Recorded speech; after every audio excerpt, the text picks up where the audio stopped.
Anytime, write your bank, PayPal, or a gift card for Amazon and other brands. Just download the free Upside app and use promo code BUY for a 25 cents per gallon bonus on your first tank. That's code BUY for a 25 cents per gallon bonus.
It's 7 o'clock in St. Louis, and you are listening to TMA.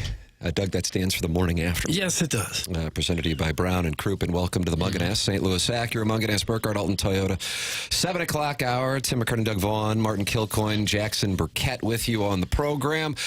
Get involved in the show by texting in. Jackson, I noticed that the board says call dropped. Are you dropping calls? That's what it says. You see that, Doug, on board 2? There's 3 monitors. Oh, I sure do. The 2 Fox is permanently up on monitor 3, Martin. There it is. Like that. Yeah, it is. And monitor 2 just says call dropped. Sorry, couldn't get you back into the meeting. Make sure you have an internet connection and try again. Oh, no. So I assume that was for Jamie Rivers, who was doing the fast lane yesterday. Automatically blames Rivers. That's from Philadelphia. Well, he certainly wouldn't have been at fault. But nice. I don't think you meant that. Is there a thing going?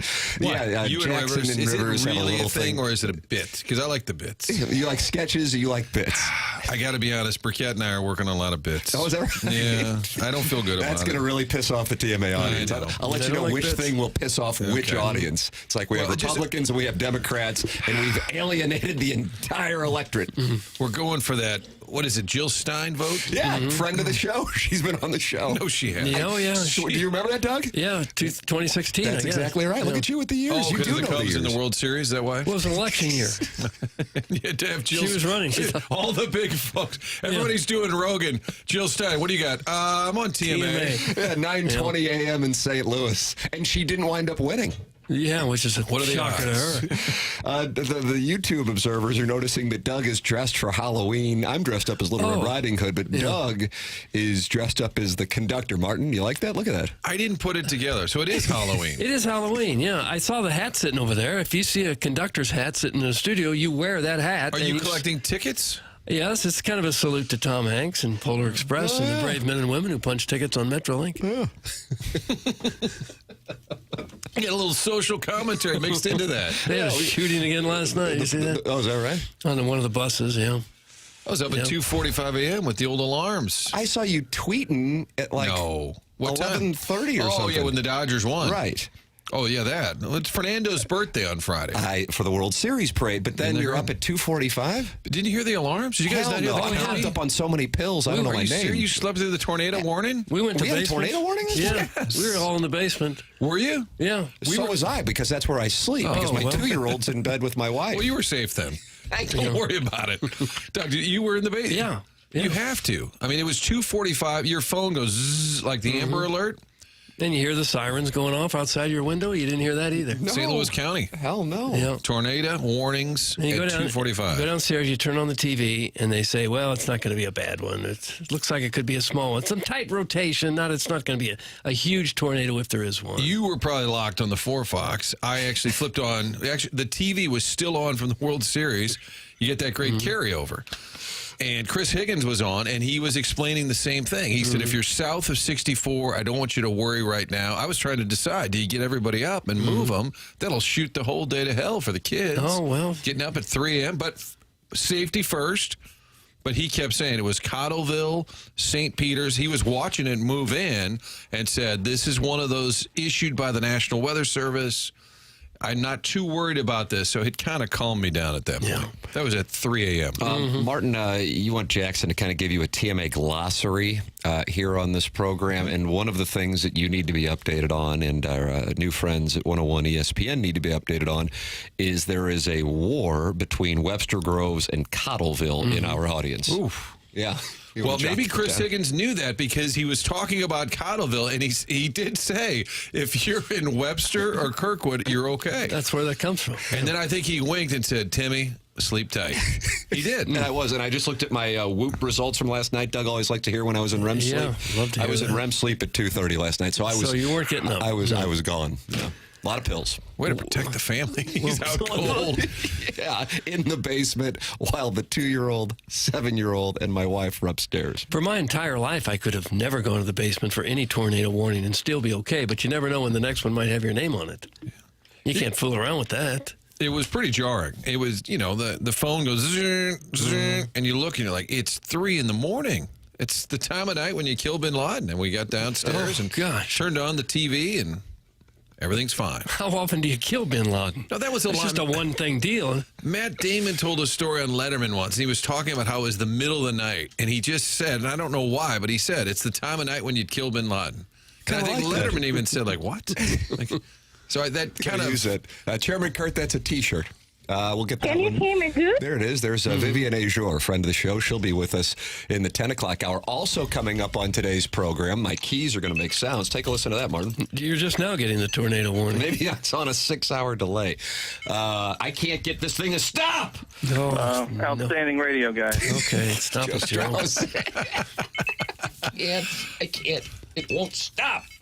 And they love it in St. Louis. There's Joey Santaboni with a goal call. I can't for the life of me. It's not a pager, is it?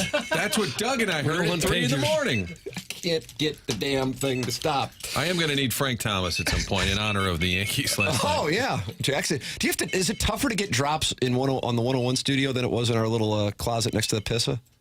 Mets have nothing to hold their heads down for, except they didn't play that well, and they gave away this World Series. Bang. I think the Yankees... 2 seconds later, I think baby. the Yankees could... That was well done. I just threw the damn thing over there. It's still going. It is. impressive. That's what happens when your 2-year-old takes your keys and you need a little place to find it. Text into the program, Air Comfort Service text line 314-399-9646. Call in. Janet Martin, you missed Janet yesterday. Star of the show, friend of the show. 314-974-0101. Those are the numbers for Collier and Thompson. Polo from the Spanish language broadcast. For sure, Asensio. That's right. Polo Asensio texted me yesterday afternoon, and he goes, I love that you guys are taking live calls. And I say, God bless. And now Janet is a friend of the show. She defended St. Louis's honor against Charlotte, North Carolina. In a big way. Yeah. Hot topic. That's exactly right. We didn't really compare the two. It was a reference to the Centene move, correct? Right. I believe so. And then Jackson wanted to force some Bobcats nostalgia on us. Yeah. Kemba. And she said all they have to do in Charlotte is to either go to the mountains or the beach, and that's about all that they have compared to all that we have we've here. Got the riverfront. Yeah. The McDonald's boat? That's not there still anymore. going? No, It isn't. Move downstream. People from St. Louis suck. Okay, stop it. Jackson's getting more comfortable with the drops. Hey, we're better than Chicago. Yeah, we are. When Timmy's little sound was going off, That's going to be a texter's name. Timmy's little What sound. was the text name? Timmy's little sound. it reminded me in 590 at one point they did put in the drop board for the host, but it was a bit like learning to play the piano. So they would, if you wanted to, Rich Gould, remember when he said that, Doug? How funny that was? Oh, yeah, hold on. Hold on. And then like 30 seconds later, there's the drop. It's great radio. Janet got the game ball for yesterday's show. Thank you, Janet. Maybe she'll be the Milagro Tequila Listener of the Year. Oh, I think she would be. She's at least in the mix for the Milagro Tequila Listener of the Month. You can go to tmastl.com and sign up.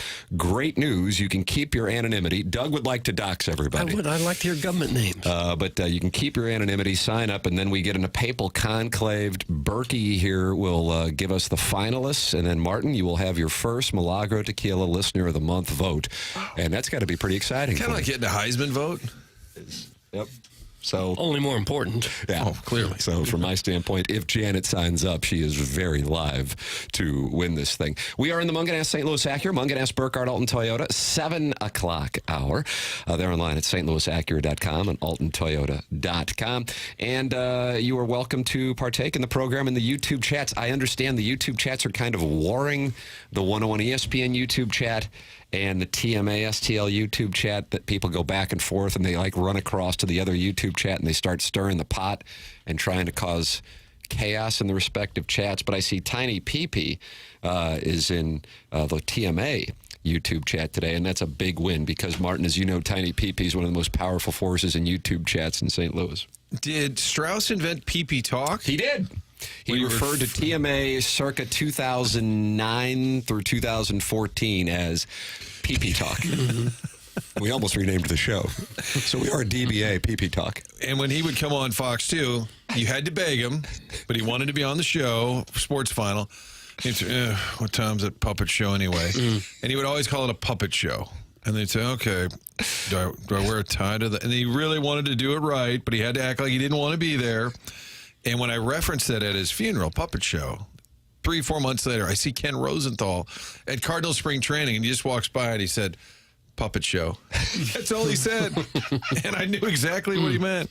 You've said enough to get your rights holder merit badge. Okay, Joe. Come on. The Cardinals hand out rights holder merit badges. Yeah, Jim Hayes had one. Yeah, when he would come on, he would accuse the cat of having a rights holder merit badge. I look forward to the cat's next media project for the next badge. Mazzella called him Gloomy Gus. Yeah. He'd say, Joe, why so gloomy?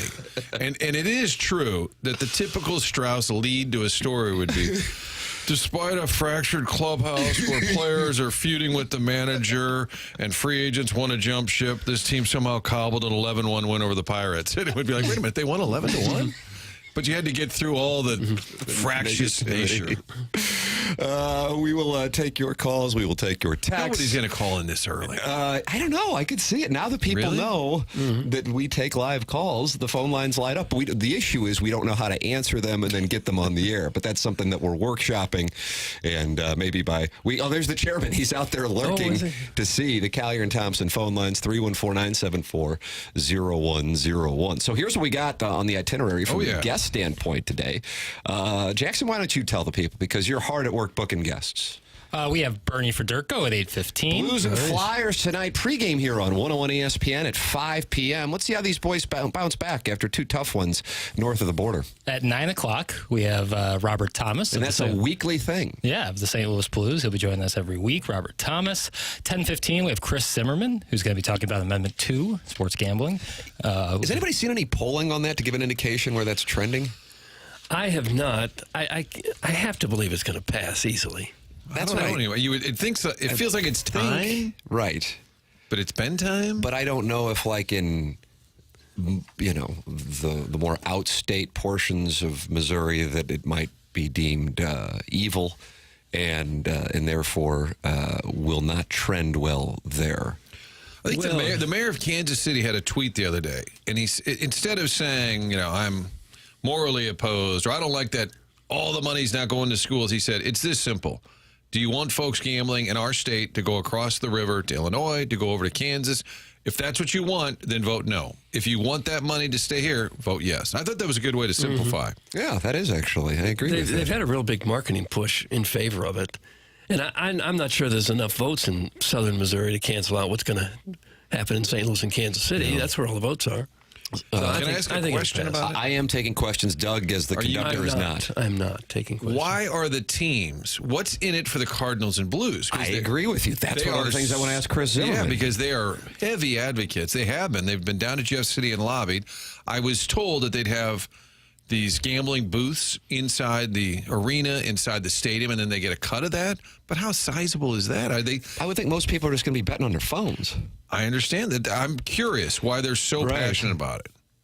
I would imagine there's a substantial boost in advertising revenue, but that's, relatively speaking, probably immaterial to their overall annual. Isn't it already there, though? DraftKings and all that stuff? I would imagine once present in Missouri, you will see an uptick. Similarly, I can speak to it when it was passed in Illinois, and you saw an uptick in the metropolitan area, and the thought process once it's in Missouri, it'll be even greater. So, I agree with you. I've wondered that. What Bill DeWitt III, Chris Zimmerman, and on the other side of the state, the angles are for the team. So we'll find out. We'll hear. And they talk about it like it's an important thing, too, to their businesses. So we'll find out. Chris Zimmerman at 10:15. Bernie Federico, again, coming up at 8:15. Robert Thomas, 9 o'clock. Blues and Flyers tonight.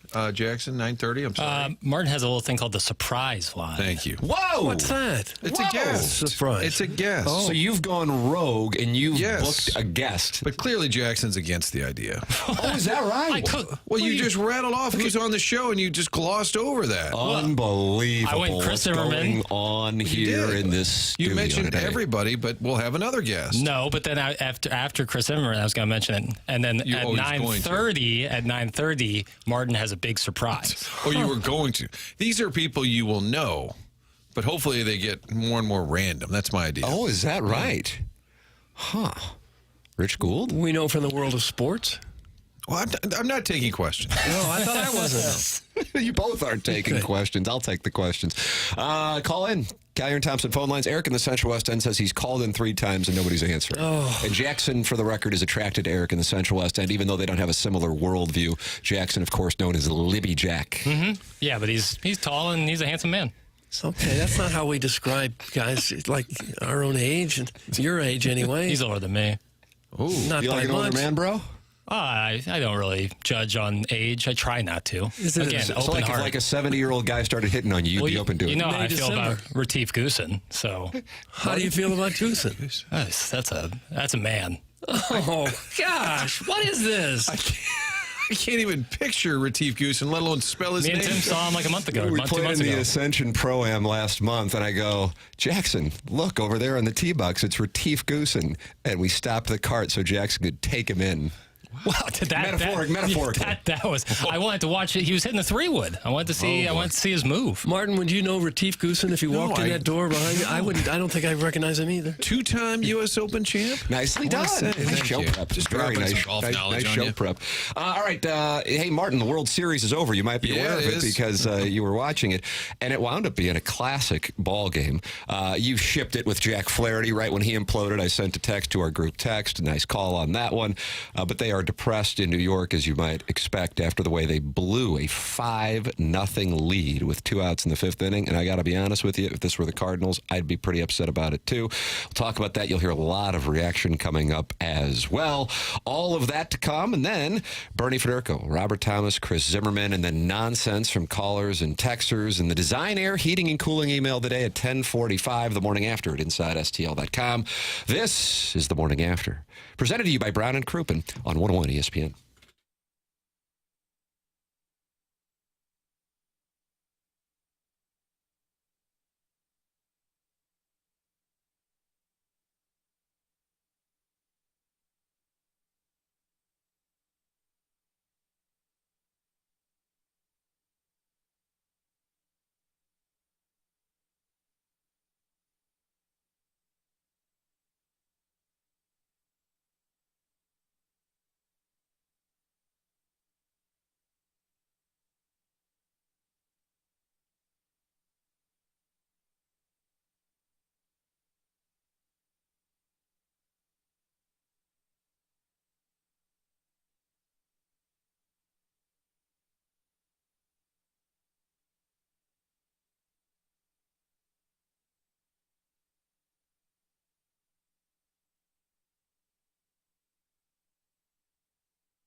Welcome back. It's TMA, and it's presented to you by Brown and Crouppen, Mungan S, St. Louis Acura, Mungan S, Burkhardt, Alton Toyota, 7 o'clock hour. It's a program that solicits your involvement, welcomes your involvement.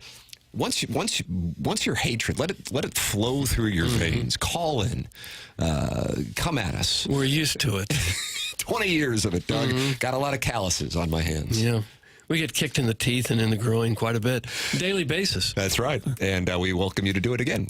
Collier and Thompson phone lines, 314-974-0101. Air Comfort Service. Text line, 314-399-9646. And then Design Air, sponsor of the email of the day. The morning after at InsideSTL.com. That comes your way at 10:45. And what are the standings for the Design Air Heating and Cooling email of the day, Jackson? Because today is the last day of the month, so this is a critical moment. JV Golf Coach has 7 wins. Buck Swope has 6. Ghost of Gangster Pete's Hat has 4. So it's a 2. Anybody but Buck Swope wins means JV Golf Coach wins the month. If Buck Swope wins, that means tomorrow we have a showdown. One-day playoff. Martin, are you going to stick around till 10:45 today to hear the... No, I'm actually headed down to City Park City SC has a big announcement today. I think it's a new naming rights deal. I'm not sure. Oh, wow. So I got to run down. It is a thing. That's a thing. That's a thing. Yesterday I had a Zoom with a client, so there was a thing. Do I have to? Every day I will explain. Yeah, we'd the like thing. that. Because we'd like to leave too. Well, I will explain. You guys are the rights holders of this show. No. This is your baby. It isn't. It's best that you see it through. I like the way I like that right there. That's good. That's good phrasing. He's management timber with words like that. Chairman Kurt's on the phone, so that means we are getting a call. Do we have human capital? We have sound from New York last night as the Yankees fell in 5 games in a World Series that felt a lot closer than the actual result of the Dodgers winning 4-1. Jackson, what do we have here? We have the final call. Yeah. The Dodgers winning it all. All right. Start the party, Los Angeles! Your Dodgers have won the World Series! Okay, that was kind of brief. Wasn't a lot there. Here's the LA call. 2-pitch from Bueller. Got him swinging! That's it! It's a World Series win for LA! They've done it! They finished the job and give Los Angeles the parade it's been waiting for! That was a theme, the parade. Dave Roberts said you want a parade because in 2020 They didn't get pandemic, they didn't get it. I didn't understand at first. They were all saying, you ready for a parade? I'm like, well, they all get a parade. They didn't get a parade in 2020. Well, too bad. But if you think of the Yankees, they could have, should have won game 1. They could have, should have won last night. If I'm them, I'm thinking about that. Yes. I mean, easily 100%. Easily could have won the first one. Should have won last night. If you weren't watching, shame on you. It was on Fox. It was 5-0. Garrett Cole had a no-hitter through 4 innings and a 5-0 lead. Tim likes to gamble in-game. I do. Did you throw any at that point? Like, oh, Yankees got this. So help me, I wound up getting on a call last night, and I didn't have a chance to do it. My actual plan was to bet the Yankees before the game, and when I got off the call, the game had already started and they were already up, and I saw Flaherty was falling apart, as Martin Kilcoyne predicted here on this program. He only made it into the 2nd inning, right? I have to say, I was a little off. I was too generous. I said 4 innings, 4 runs, and I said he wouldn't be good, but I didn't go harsh enough. People were tweeting, you called it. People were texting me at work and said, hey, you were almost right. But he only went an inning and a third. And because they had the day off, if it would have gone to game 6, they could be a little more liberal with their bullpen. So that stands to reason. But he did give up Aaron Judge a home run in the 1st inning. They're feeling it in the Bronx. And all hell broke loose in the 5th inning. I mean, there's a 5-0 lead, 2 outs in the 5th inning, and it implodes for the Yankees. There's 2 plays that are getting the attention. The second one I don't think is as big of a deal, because if you're really watching that, and a bit of a baseball nerd as I am, you get why Garrett Cole isn't running over to the bag and why Rizzo isn't charging that ball. There was a bunch of spin off the end of the bat, so he couldn't charge that ball without risking booting it. But Aaron Judge's drop in center field was reminiscent of Matt Holliday and the Dodgers in 2009. That one is inexplicable. That's brutal. Yeah, it was right at him. I mean, and I have not heard him say he lost it in the lights. I mean, there was a line drive sort of shot. He took his eye off it. He was looking at the base runner to see if he had a chance to get the double play, I think. Right before it got to him, he kind of looked up to see where the base runner was. But I think if Garrett Cole covers first base, that's over. They get no runs. The Dodgers get 0 runs in that inning. All he's got to do is cover first base. I mean, that's the first thing they start practicing in spring training. I mean, the Yankees played that inning like a bad high school team would play. They gave the Dodgers 6 outs. Yeah. He was starting to run towards the bag. That's what I didn't get. He sprinted towards the bag, Cole, and stopped. I think he thought, well, Rizzo's got it, and then he's going to charge it. Right, and that's exactly what happened. I mean, neither I was watching their post-game interviews, both Cole and Rizzo, and they both understood what happened. They weren't particularly, I don't want to say they weren't upset about it. They're upset about the loss, but I think if you're in that play, you understand why that play happened, even though if you're viewing that play, you're going, what in the hell are you guys doing? And the core issue with that is the ball's spinning like crazy. The Judge one, from my standpoint, is the domino that got it all going. And that's tough because, as you said, Martin, they should have won game 1, definitely could have won game 5, and were in the position to do so and did win game 4. And so you're sitting there going, my God, they lose the series, but they could have been up 3-2 heading back to Los Angeles, and it's not like that big of a stretch to say it. Now, there's always regret when you lose at that level, but when the Cardinals got swept at 04, they just got beat. They were sort of done. Maybe game one, you'd split some hairs. Oh, we could have won that game. But for the most part, you went into that offseason. Well, it just didn't happen. The Yankees are going to be thinking about game one and game 5 and thinking, we should be having a parade. We could have beaten those guys. We should have beaten those guys. I think that makes it a lot harder. I don't think the Cardinals felt that way in 04. Like, well, we just laid an egg, man. And the Yankees had Judge was back. Obviously, had a home run and a double last night. If they win that game, maybe he's swinging the bat well again. I actually had the thought when the Yankees were up 5-0 in the 5th. I was thinking, if they can make it 7 or 8-0, I wonder if they take Cole out an inning or two earlier to have him in this game 7, and then that's why you don't think that way. I wrote down in my little notes. I said, take Cole out early, thinking could he come back in a couple of days. But I was thinking, what's the score? 5-0, not yet. 7 or 8 maybe. Yeah, I would have done it. A bunch of texts coming in. The Yankees' 5th inning looked like every inning of the fan page softball team. That's from Doug's prison wallet. Doug, I know you would go out and watch the fan page softball team. Well, I guess I did once. See, there you go. They were better than the Yankees in the 5th inning. Do you think Shohei made out with his new interpreter last night? That's from Eric in the Central West End. Here we go. The gentleman that Jackson is attracted to. And is he on hold? No. Sean? That's what I was told. Sean, I don't know who Sean is. Sean's on hold is what I was told. I don't know. That's not Eric in the Central West End. Who's Sean? I don't know. He said Eric, Central West End. Chairman Kurt, you're welcome to come in. Why doesn't Chairman Kurt come in? Have you told him don't come in here? There's only one producer for this show? No, not the case. Chairman Kurt is in the studio. Doug, he's a chairman. Maybe the guy's call-in name is Sean's on hold. Who's Sean? Which one? Line 1 or 2? It's so meta on the show. Let's go line 2. Okay. Who's on there? Line 2 is Paul from the wealthy part of West County. Paul from the wealthy part of West County. At this program's core, it's always been a swinger's bulletin board with some stock tips sprinkled in. And Paul from the wealthy part of West County will give stock tips. I know there are a lot of large portfolios out there, and we're going to help you manage them this morning with some SEC violations. Good morning, Paul. Good morning, gentlemen. One, congratulations. I've been unable to listen to you except for on my phone because I didn't have 105.7.2. But our HD2. Sorry about that. Okay. I know you're talking sports, so I hate to vert you. But I was thinking, has TMA ever considered having a Halloween party? The reason I ask is, can you imagine the ridiculousness in the costumes that you would have at a TMA party? Yeah. Doug, you want to captain that project? No, I am so pressed for time. I'm doing so much charitable work that I just don't have time to put together some kind of costume gala. Good idea, though. I mean, half the crowd would be glory holes. The other half of the crowd would be people trying to have some sort of sexual relations with Doug. Okay. So it would be a fascinating thing. I don't know that it would be. Doug, does that intrigue you more now that you know what the No. Why don't you put it together? Well, I'm willing to. I could sponsor it. Oh, all right. Now we got some momentum. Here we go. If we have revenue, then we have a conversation. Maybe next year. We got a trivia night. Isn't that enough? Trivia night, St. Gabriel's, November 15th. They come dressed up that night, I guess. Yeah, St. Gabriel's. It's a little late to do it for this year, but next year. It's really late. Okay. It's Halloween today. We'll reserve the bar. I will reserve the bar for next year.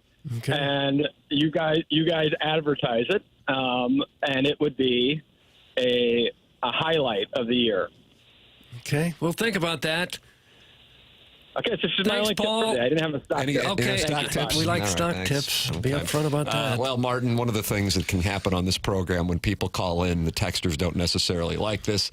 Okay, go F yourself. You in your stupid-ass costume. That's from Chairman Steve in Wildwood. I thought we got rid of that chode. Go play in a battery factory fire, Paul. Battery factory fire. That's a current headline reference. We had a fire down in Fredericktown yesterday. Topical. Hey, Paul, dress up as a deer and go running around in the woods, you asshat, and that's from Sex. So that kind of gives you an idea of the feedback on Paul's idea from the audience. They don't like it much. Not as much as maybe you would have thought based on the delivery. Hey, Design Air is the sponsor of the email today. You can send in your emails with your thoughts on Paul's call the morning after at InsideSTL.com. Seth Goldcamp, fourth generation of Design Air Heating and Cooling, online at DesignAirService.com. Doug's a client. Martin's a client. I'm a client. The official HVAC provider of the three of us here on this program and who we work with. I've been working with Seth and his team now for close to a decade. Seth Goldcamp and Design Air Heating and Cooling, a sponsor at TMA for a decade. That's exactly right. The longest running sponsor on the morning after.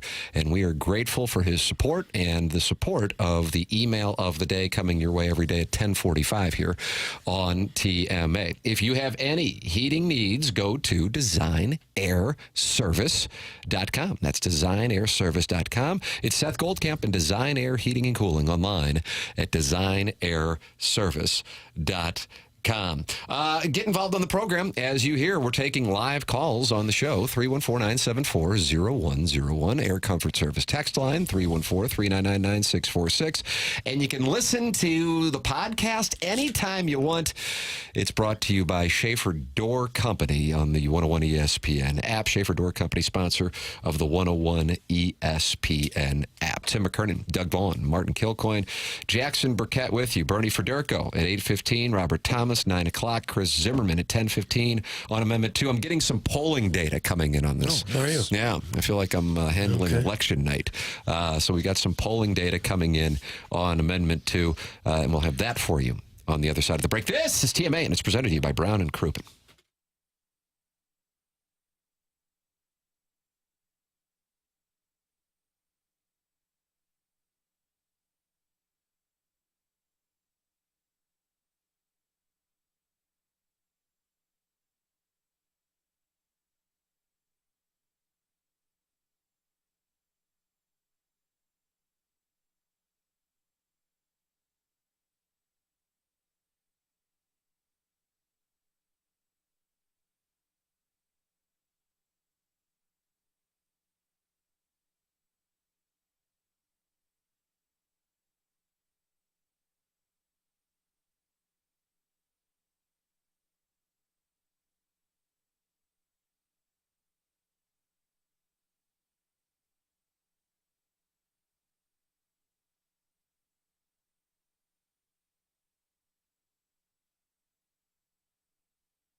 This is Action Jackson with a Sports Center update, driven by Johnny Londoff Chevrolet and Johnny Londoff Autoplex. The Dodgers overcome a 5-0 deficit and defeat the Yankees, winning the World Series 4-1. Final score 7-6. You got Blues hockey tonight as they take on the Philadelphia Flyers. You can catch that right here on 101 ESPN. Pre-game at 5 p.m. Puck drop at 6 p.m.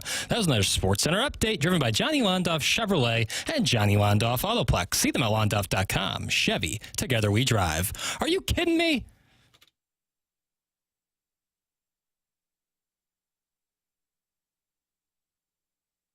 Welcome back to the Morning After, and it's presented to you by Brown and Crouppen. We are in our Munganest, St. Louis Acura, Munganest, Burkhardt, Alton Toyota, 7 o'clock hour. It's a program that takes live phone calls and lots of texts as well. The phone line's brought to you by Collier and Thompson, 314-974-0101. Chairman Kurt is standing by to answer your calls, too, with a sharp TMA hat. I need one of those hats, Doug. That's a sharp. I want your conductor hat, and I want Chairman Kurt's baseball. What do you think about that cap, Martin? TMASTLshop.com. TMASTLshop.com. This is the rope hat variety, Doug. That's a rope hat variety. I like rope hats. Yeah, I know. It just kind of says golf. And then you can also text in 314-399-9646. And then we have 2 different YouTube chats competing. It's 101 ESPN. You can watch the program on 101 ESPN's YouTube channel and then TMASTL's YouTube channel and talk it over in there. In the first segment, we talked about nonsense. Second segment, talked about the World Series and Amendment 2 because Chris Zimmerman of the Blues is going to join us at 10:15 to discuss Amendment 2 on the ballot here in a mere 5 days. Looking at some polling data, Doug, I don't know if this is a Gallup poll or not. I know you wouldn't be a Gallup poll unless it was done by the George Gallup organization. You can't just ask 5 people and call it a Gallup poll. Martin, Doug's very particular about if you can call a poll a Gallup poll. Is it the Quinnipiac? No. No, it isn't. Okay. It's just your poll. If you're just asking people what they think, that's your poll. I believe this is St. Louis University. Okay. And they have the polling showing 50% support. They sampled 900 likely Missouri voters. 50% support, 30% oppose, 21% not sure. Now, I don't know how accurate the representation is of their Gallup poll. Plus or minus. Well, you better make up your mind. It's 5 days away. Something's going to happen between now and then to change your mind. Don't yell at me. I wasn't told, bro. Why would you care if somebody else gambles their money? Why would you care? Doug Vaughn. Yeah. No, I agree with you, but Doug Vaughn loves America. I agree with you, but I think the answer is some people feel morally they don't want their state to go down that path and be gambling all the time. Well, they're doing it now anyway. I'm not saying it's me, but there are people. Why are you so much against this amendment? There are people who feel that way, and I'm pretty sure it has to do with religious beliefs or moral standing. That's my theory. I think that's safe. It must, because it's kind of inexplicable. Why? I mean, you can't really protect people from themselves. If they want to put $10 down on a game and they lose it all, oh, well, that's on you. It's on you, pal. Yeah. Well, and you can gamble now just about anywhere. You can gamble almost anywhere at this point. So why not just make it convenient for people in the state? And if it's not all going to the teachers. Well, if some of it does. It's not all going to the schools. If some of it does. These olds think voting no on Amendment 2 will save our youth and communities. That's from Scissor Me Timbers. Well, there probably will be some people that overbet and get themselves in trouble. There are people out there now that have that issue. Yes, with investments. But you can get in trouble with stocks or buying bad real estate or anything else. Yeah. Why'd you go with a dialect there? I don't know. I just kind of felt something. So we tore that weekend up. It was epic, and I was super stoked. Yeah. I am not a gambler myself. I'm not a big gambler. Because I almost always lose, which has been the best thing ever for me. I walk into a casino, I lose $50 in 5 minutes, and I say, I'm ready to go home now. That's enough. That wasn't much fun, which has been great. The worst thing would be to walk in the first day to a casino and win $1,000. I actually agree with that. Yeah, then you'd be hooked and say, this is the easiest money I've ever made in my life. And you'd keep coming back. Friend of the show, enemy of Charlotte, Janet is texting in to the Air Comfort Service text inbox, and she says, what I want to know is what's the reasoning for voting no on Amendment 2? If it's got to do with those against religion, maybe they need to remember our country was founded on separation of church and state. How about Janet? Janet and I are becoming allies. Bringing it hard. I bet she's not happy to hear that, but we are. I don't know. People who like to gamble are going to, whether the religious zealots like it or not, just the money won't go to Missouri. Janet, friend of the show? I just don't understand how it's a religious thing, how it ties into religion. People don't like gambling. Some folks don't like people that drink, don't like people that gamble. They feel it's wrong, and they don't want to make it too accessible. This is a theory. Now, if somebody is against it, I think you're right. I understand that, but where's the religious tie into that? Because religion is based on morals, and those strong But it's not beliefs- based on gambling. I think you could interpret it. A vice of that sort? I don't think that's a stretch. Somebody call in that is opposed to it and walk us through it.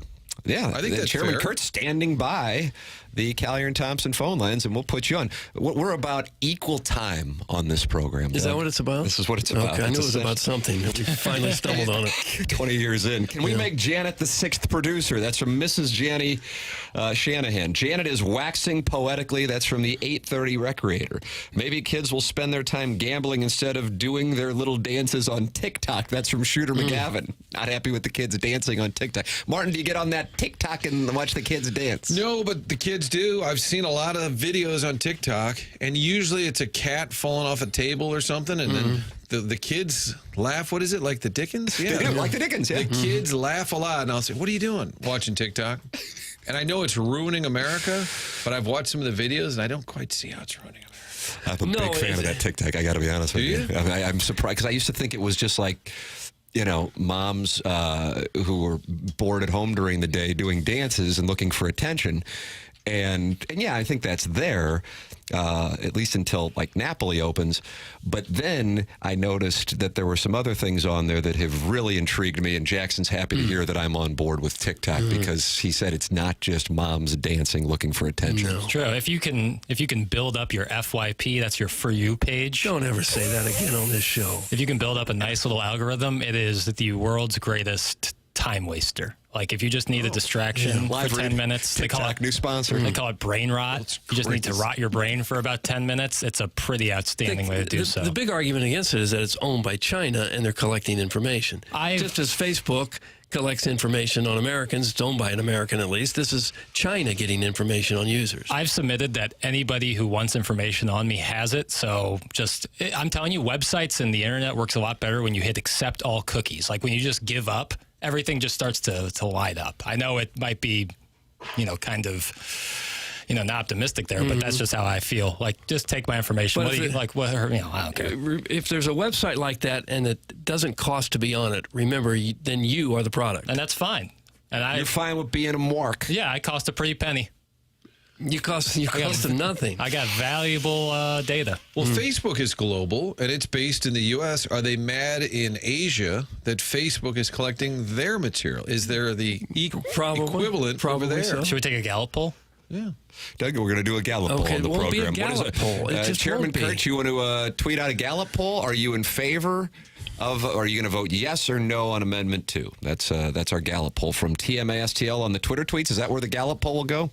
Ladies and gentlemen, Chairman Kurt. Yeah, I'll throw it up on Twitter. There you go. And then the rest of the show, you just keep saying, I've got some new numbers coming in. And you just shuffle some papers. We haven't collected the South City precincts. Before we go to the break, I'm getting some new numbers just handed to me. Hold on. We're going to update that race. Well, I've got a number for you from Munganast. That's where you need to go if you need to get your car worked on. Everybody needs a car worked on, serviced at some point. And Munganast, sure, they sell fantastic new and used cars. Love those Acuras and the Toyotas. They've let me drive some in the past. Gosh, they're good cars. I've got an Acura right now, MDX. This is like the nicest car I think I've ever driven in. But if we're talking about maintenance, Munganast St. Louis Acura and Munganast Burkett Alton Toyota are the place to go. Doesn't matter what the make or model of your car is. They work on all cars. And exclusive to this here show, they'll give you the number straight to the muckety mucks. So you can call either Jamie Burkett, Peter Munganast, Ryan Seiberg in the service department. You give them a call with this number, and they'll get right to you. You'll get first-class service. Everybody does, but this is just a kind of a step in the right direction. Here's the number. Now, write it down. 314-252-0029. You didn't write it down. Yeah, write it down. 314, that's the easy part. 252-0029. It takes you straight to the muckety-muck decision makers at Munganast St. Louis Acura and Munganast Burkett Alton Toyota. Been a sponsor here for years.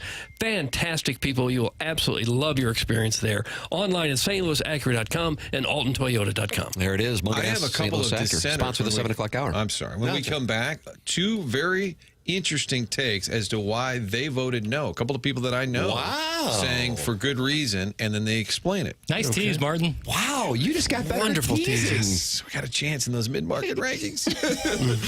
Mario in Charlotte, who I believe is the one that Janet is sideways, is trying to reach across the aisle. Boy, it's so fun to watch the audience unify. The TMA audience, the 101 audience, they're unifying over their hatred for the four of us. But here's what we got. I remember buying scratch off for my dad at the St. Gabriel school picnic in like second grade while all the dads got hammered in the beer garden.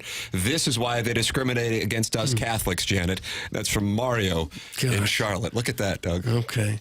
Now, that's a form of gambling, and that's been going on in Missouri for a long time. If you're going to go after St. Gabriel's revenue stream at the school picnic, you and I might have to scrap. I was talking about scratch-off tickets and lottery tickets. That's a form of gambling. We've had that for years. Yeah, but that's a skilled form of gambling. It isn't skilled. You do you, I'ma do me. Okay, How about Chuckles Marlowe right there?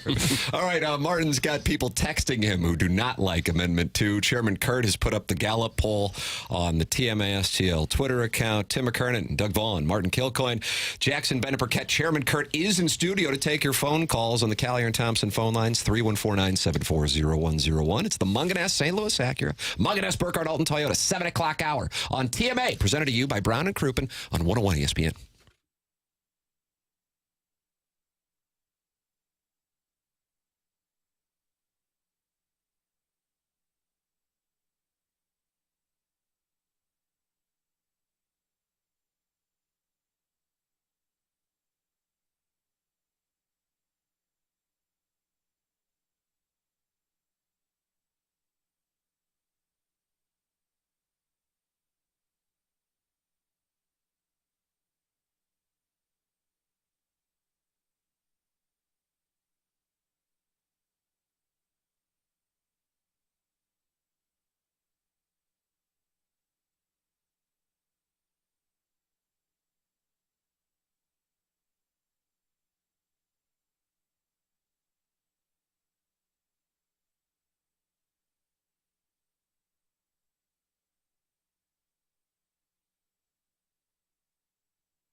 Welcome back to Team A. It's presented to you by Brown & Crouppen, Munganast, St. Louis Acura, Munganast, Burkhardt, Alton, Toyota.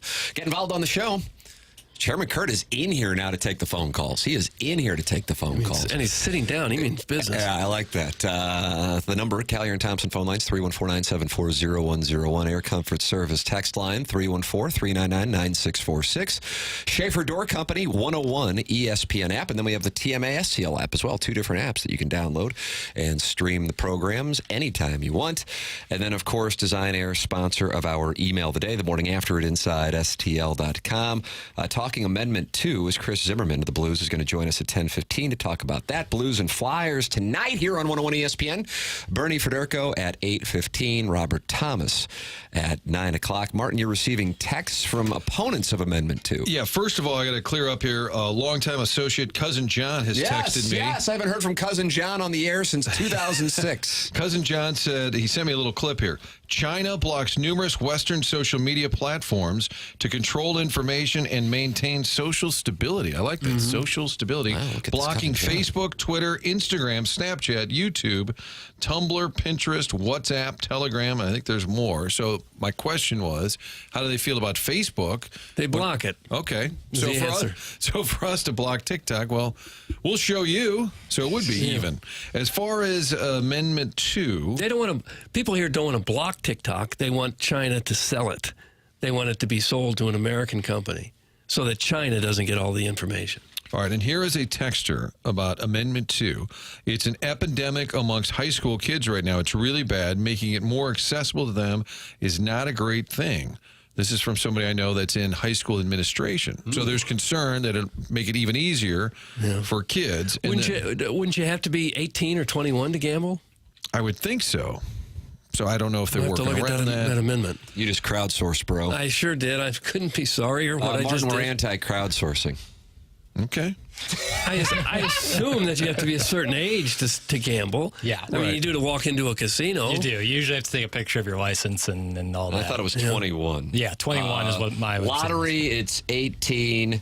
Casinos and slot machines in Missouri, it's 21. Yeah. But again, as Doug said, lottery is a game of skill. Right. Another friend said... You can practice and get better at it.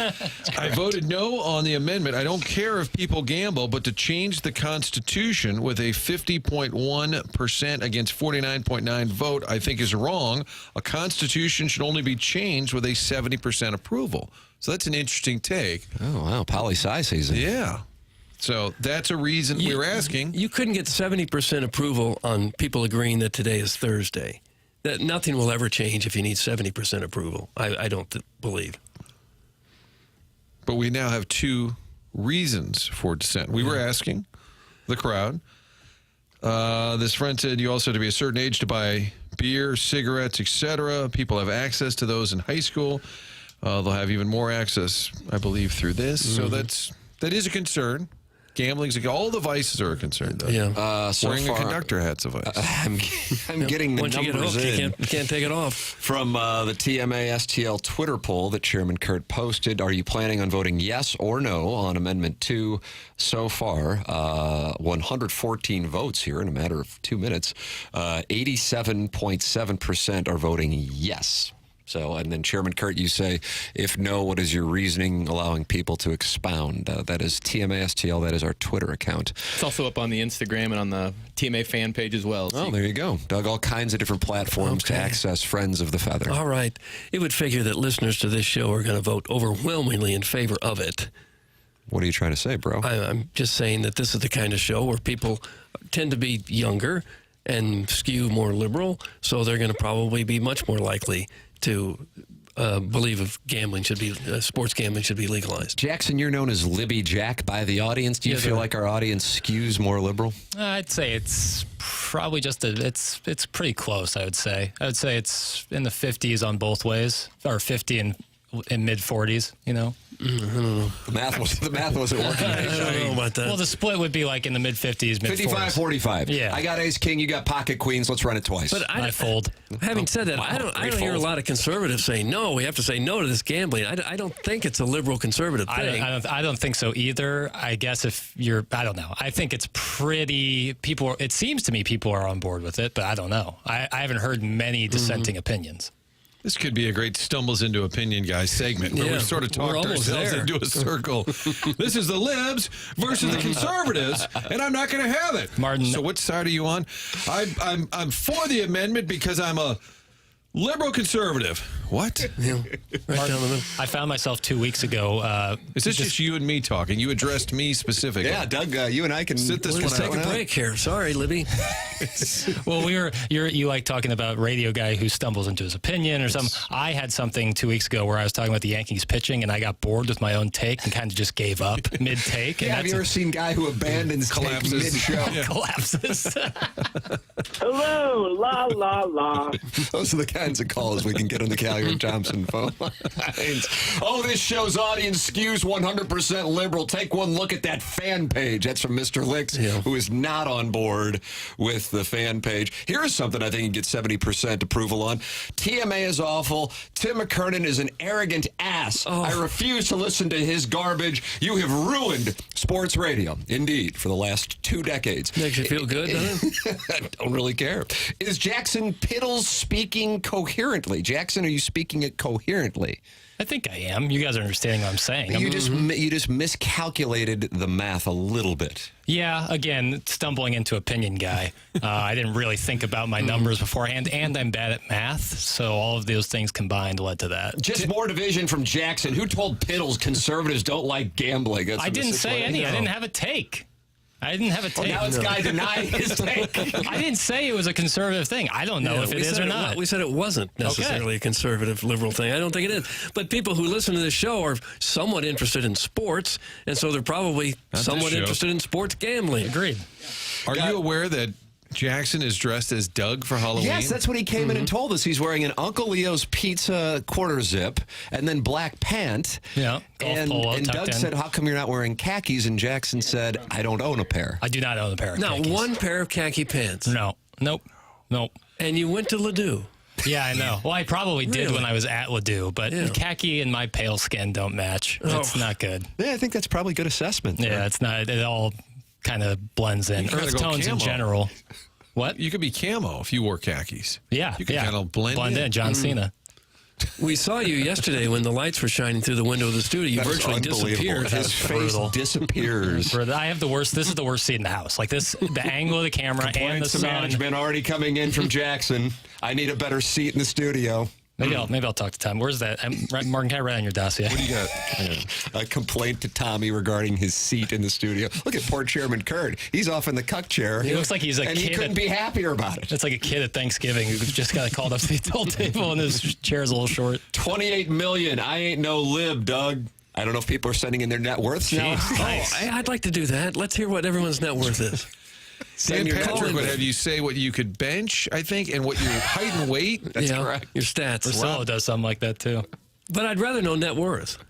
Wouldn't you? That's more interesting. We'll text him. Well, we got it. Our first net worth is $28 million. That's I always told you this was a wealthy, sophisticated audience.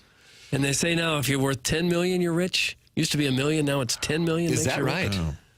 I just heard a guy, an economist, say that on the radio once, and I thought, well, that kind of makes sense. Maybe he was stumbles into opinion guy, just threw it out there, and then he got stuck, and he was like, "That's the new norm in our industry, and that's what people are saying." I think you'd have to have about $10 million before you could feel like you could afford just about anything. Warson Woods Wacko, I think, is talking about having a $10 million net worth. He said, I want kids and young adults in debt. It makes them show up to work. Vote yes on 2 and hammer the over on the Blues Flyers. There you go. He's giving out recommended picks, too. Martin, you gave us Jack Flaherty yesterday. We won on that. Now we got the Blues Flyers over. We make picks. You make money. We make picks. You make money. Did anybody take me up on that and actually wager? My point was Flaherty was good in game 1. He wouldn't be good twice in a row. That's exactly what you said. So help me. I went back after I got off the phone. It was probably about 7:45, and I'm like, I had the page where I would be going to wager up, and I wasn't able to fire the shot because I got on this phone call. But honestly, I probably would have bet on the Yankees. So it may have saved me some money there. And that would have been a tough beat after being up 5-0. All right, it's 8 o'clock in St. Louis. We close out the Mug and Ass St. Louis Acura, Mug and Ass Burkhardt Alton Toyota. 7 o'clock hour, Blues and Flyers. We just got an inside pick from the Warson Woods Wacko, who also wants to see kids run into gambling trouble, so they'll show up to work on time. Bernie Federico will give us his perspective as he joins us at 8:15. Robert Thomas at 9 o'clock. Daddy Padre is excited. He says his old teammate, Robert Thomas, is going to be on the show, so he's excited. Teammate? Well, he was the I know. No, I love Daddy Padre. Oh, it's a controversial take on this show. He's a polarizing figure. I guess he's back on now, right? Because Iggy was the one who banished him. Yeah. I think I'm going to honor Iggy. And then you have the Design, Air, Heating, and Cooling email of the day at 10:45. Chris Zimmerman at 9:15. And then a surprise guest, what Martin has at 9:30. And some production with it. Oh, wow. God, you're doing your homework. That's aren't you? off-brand for this show. Ladies and gentlemen, the program's called The Morning After. It's brought to you by Brown and Crouppen on 101 ESPN and the 101 ESPN and TMA STL YouTube channels.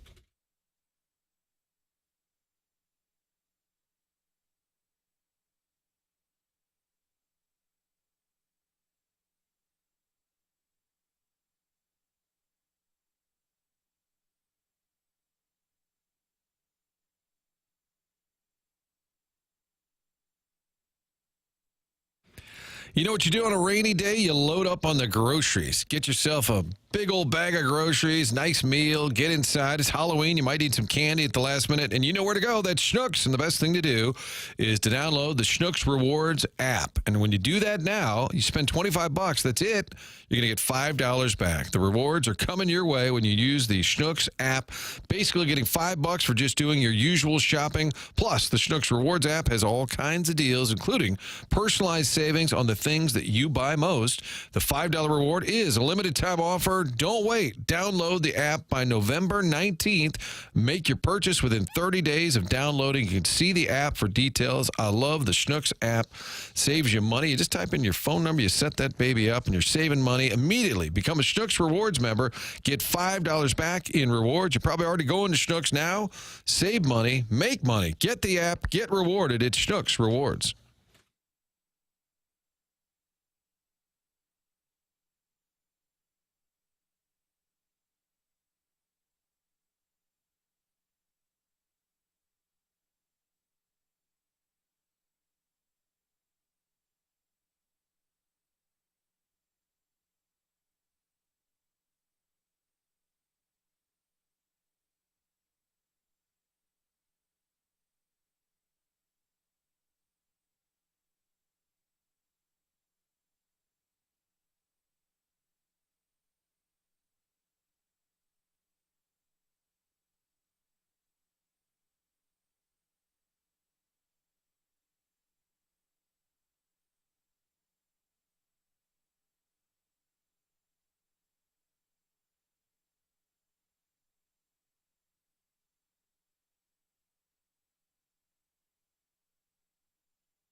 Welcome back. It's the 8 o'clock hour here on TMA.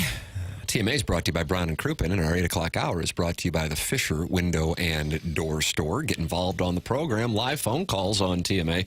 Callier and Thompson phone lines, 314-974-0101. Janet becoming a fan favorite after really a staunch defense of St. Louis against Charlotte. And I guess that goes back to the Panthers getting a team instead of the Stallions. I always thought it was more Jacksonville and the Jaguars, but that might be where the rivalry comes from. But that was wonderful to hear from Janet. You're welcome to call in. And there really isn't much of a filtering process either. So it's a free-for-all.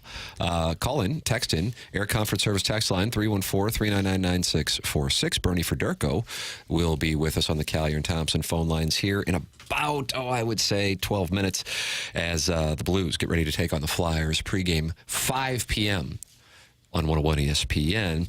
Last night, the Los Angeles Dodgers won their first kind of real World Series since 1988. I know they won in 2020. But they won their first real World Series with a comeback win.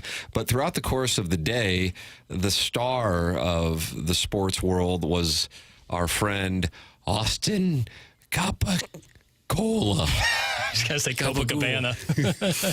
And he did interviews where he was on Barstool. Where else was he? He actually dropped by the studios at Barstool. He was at the studios at Barstool, and then Rob Gronkowski was talking to Hey K. Adams. Yeah. And so it turns out that Gronkowski actually knows the guy from the University of Arizona. Not a shocker. Yeah. No. A friend of our program, Hey K. Adams, was talking it over with Gronk. Here you go. And we're seeing here. This is actually the first time I'm seeing this live. Okay. And here's a little fun fact. That guy right there grabbing Mookie Betts' glove Don't tell me you know was him. my friend in college. Gronk, stop it right now. He was on the ice hockey team, the club Arizona Wildcats team, ice hockey team. And him doing that represents him very well. I mean, he is all in for his teams.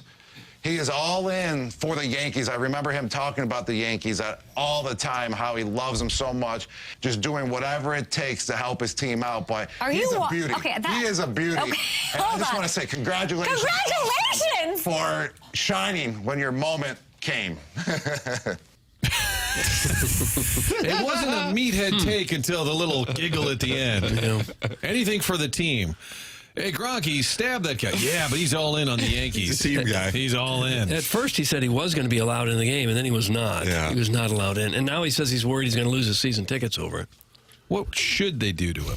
Should they let him back in? I think they should. I do have to say it would have been amusing had they let him in last night. But I absolutely understand it. No, last night. I'm saying next year. I think next year is maybe a different some counseling. Send him away for a little bit. So we're going to do optics. Yes. I think you take the season tickets away. You can't have that nonsense. Back them up a row? They won't have any trouble selling another season ticket in Yankee Stadium. You can't do that. That is so far out of line.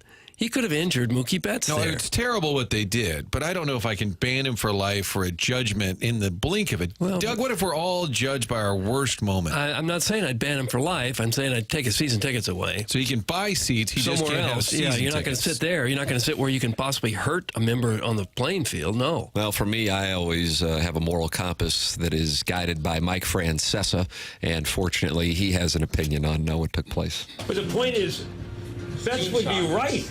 Yeah. I mean, that guy was almost assaulting him. He was going for the ball. The other French what do you mean? What right does he have to the ball? He's trying to win a World Series, Mike. He act like he's part of the team. He basically was going for the ball. He wasn't trying to force a fumble. You know what I said at home? I said to my wife, I said, they should throw his ass out of the stadium. Okay? And if he called my show, I'd hang up on him. You should get a ring if they win. A ring! Oh, my God. Are you out of your mind? Is he just surrounded by sycophants? I picture him like when you go to read to the kids at school and they're all on the floor sitting around and you're in a chair reading the book looking. That's what it sounded like. He was at Barstool. They invited him to do their live stream. So he was sitting there watching the entire game with a bunch of the people from Barstool, New York. Yeah, one of the guys knocked over his Diet Coke in the early going of the game. Oh, that hurts. Was breaking loose. Yeah. They love it. Well, people from New York love Mike Francesa. Oh, absolutely. That's great. Hey, whatever you like. And a lot of them like the fan, too. Even Verdugo, Alex Verdugo, the Yankees. was asked about this. And he goes, well, that's New York. You kind of expect it here. Why? It Why seems does like it some have to people be New York? They're like really celebrating it. They're like, this guy's a Gronk saying he's a beauty and congratulations. Like Why that so was violent? That was awful. And the first guy was the bada boom, bada binny, bada bang. What are the weird long Italian name? The second guy, Gronk's buddy, is the one who actually grabbed the arm, and I think was more guilty than the real Italian fella. Well, I thought they were brothers. No, I don't think so. No, they have different names. Yeah. I thought they were both Capicola. No, one of them was Kevin. The other was Jason. Like John Peters or something. Oh, Johnny Peters? Yeah. I was just Friend of the show. He's the Arizona guy that Gronk's talking about. Yeah. That, and he goes, yeah, he represents well Arizona hockey. Club hockey. I'm like, ice hockey. Does? He said ice hockey, by the way. Wasn't field hockey? No. Look at this. So many female listeners. Sheridan Clayton says, I agree, Doug. That dork should be banned for life. That's Sheridan Clayton. Yeah. And then caller Ellen says, don't get too comfortable, Janet. These listeners will turn on you quickly. That's caller Ellen. Good advice. She's been on both of them. She's been on the receiving end of it, so she knows. And she is giving counsel to Janet, who at the moment is a rising star in the TMA community. Yeah. Schaefer Door is the sponsor of the 101 ESPN app. Doug, you ran into a garage door problem about 2 months ago, and Jason Gosrow and his team were out there quick, fast, and in a hurry. And the next thing you know, they fixed it. It's Schaefer Door. They're online at schaeferdoor.com, SCHAEFER door.com. Call or text a number they set up specifically for the TMA audience, and that's 636-782-3608. It's going to be the quickest response time. They service all kinds of garage doors for service and new installs, and they have Monday morning standby service for those doors that break over the weekend. They service commercial doors as well, so if you run a business or warehouse with big, tall doors, Schaefer is experienced in these types of jobs. Go online at schaeferdoor.com and work with Jason Gosrow and his team, SCHAEFER door.com, or call or text the number they set up for TMA listeners at 636-782-3608. It's Schaefer Door, sponsor of the 101 ESPN app. Schaefer Door is a Clopay Master Authorized Dealer. Bernie Federko joins us on the other side of the commercial break. Blues and Flyers tonight, and we'll talk it over with Robert Thomas at 9 o'clock. And Jackson, what other fun and games do you have prepared here on the dossier for Martin, Doug, myself, and the wonderful people in our audience? I'm really excited for the surprise line that Martin's got lined up. 9:30 surprises. Mike Bush is not calling in. I put that on the dossier just to see if you guys were paying attention. It doesn't feel like a dossier to me. I'm going to look up the definition of dossier. I don't want to hear it. I don't want to hear it. It isn't a schedule. Not on All Hallows Eve. It's a dossier, Doug. That's what it is. And if that's not the right definition, I'll change the definition. That's what I do. I move mountains. A dossier For is this like a show, I'll resume move mountains. Cucky the Dwarf says Janet should be the listener of the year. And then Ruben Studdard. You remember Ruben Studdard, Martin? Oh, yeah. At NLCS in Houston, I was shoved to the side of the entry to the field down there in Houston. We're getting ready to do a pregame show, and security came through, shoves me to the side of the wall, and then this really large man was behind security going out to sing the anthem. And it was Ruben Studdard. Yeah, I believe his from nickname the 205. I believe so. He was the Velvet Teddy Bear. Is that right, Doug? I forget. I saw a picture of him just yesterday. Well, good news. He's in the YouTube chat, and he says Janet is going to lose Listener of the Year to Jackson's buddy with the good hairline. That's Ruben Studdard, who's become a fan. Shout out to Dan. Jackson's fan. But the real Ruben Studdard is not a big guy anymore. He's lost like 200 pounds. You wouldn't even recognize him. Yeah. Dropped it. That's right. He's going to go out and rap in the middle of the diamond by himself. Will they blame him for the World Series? The Yankees had themselves quite a little World Series between Fat Joe, 3 errors, 3 miscues in the 5th inning. Nestor Cortez making a cameo for the first time in a month and a half. Yeah. All kinds of things. And Carmine Garbanto, or whatever his name is. I think if steal the ball from Mookie. Carmine Mookie muscled in on his territory. I think if Donna Severese were still doing news here, she would ask, did Fat Joe cost the Yankees the World Series? Remember Mitchell Page, rest in peace, they did a promo that said, did Mitchell Page's drinking cost the Cardinals the World Series? Seems rather it's uncomfortable because you guys worked at Channel 4. I don't even remember. But it was an actual promo that hit the air, and I thought, that's a bit much. Spoken like a true Democrat, Jackson. I changed definitions. That's from M&T in the YouTube chat. Give them an inch and they take a mile. That's what happens. A dossier is a file containing detailed records on a particular person or subject. La la la la la la. Oh, God. You didn't want to know the truth. Wow. Chairman Kurt just shook his head in disgust, and he got up to leave after that. He likes dossier. He knows where his bread's buttered. Yeah, I'm a big fan of the word dossier. I think It's just being used incorrectly, though. You're antiquated, Doug. Yeah, thank you. It's a collection of papers containing detailed information about a particular person or subject. Sounds like exactly what we're going off of. It's not a schedule. It's not a rundown or a schedule. Nope. On the dossier, Bernie Federko is next. This is TMA. We're in the 8 o'clock hour, presented to you by Fisher Window and Door Store. The show is presented to you by Brown and Crouppen on 101 ESPN.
Welcome back. Morning After 101 ESPN. Tim McKernan, Doug Vaughn, Martin Kilcoyne, Jackson Burkett with you. If you want to call and talk to Chairman Kurt, you can on the Callier and Thompson phone lines.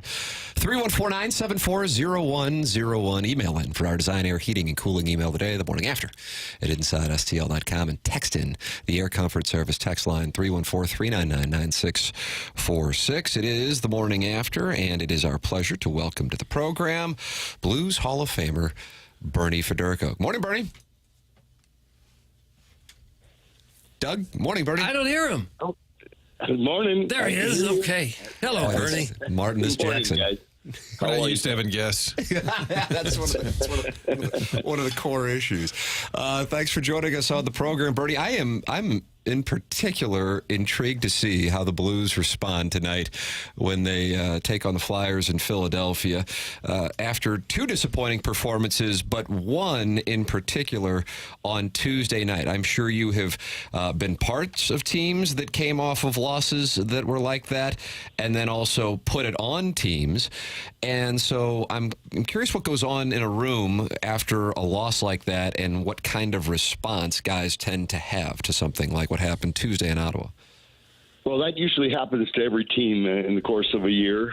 So it's something that you always have to put out of your mind as quickly as possible. So I expect a good response. Obviously, the team is going through a few injuries right now. I mean, to not have Robert Thomas, I think, is a big blow to the team right now for the next 4 to 6 weeks. So that is something that is obviously going to be a factor. But I think what happened the other night is just, I don't know if they were not prepared or what. I mean, Ottawa came out really, really hard, was able to score quick and score early, and I think the Blues made a lot of mistakes. I mean, not getting the puck in deep, and I think basically they were turning the puck over just inside the opposition's blue line and came back and kind of bit them each time they had it happen. So I'm anxious to see what the response is tonight. Obviously, they probably mixed and matched the lines a little differently for tonight's game, and they feel it. I think that they feel what you have to feel at this point in time.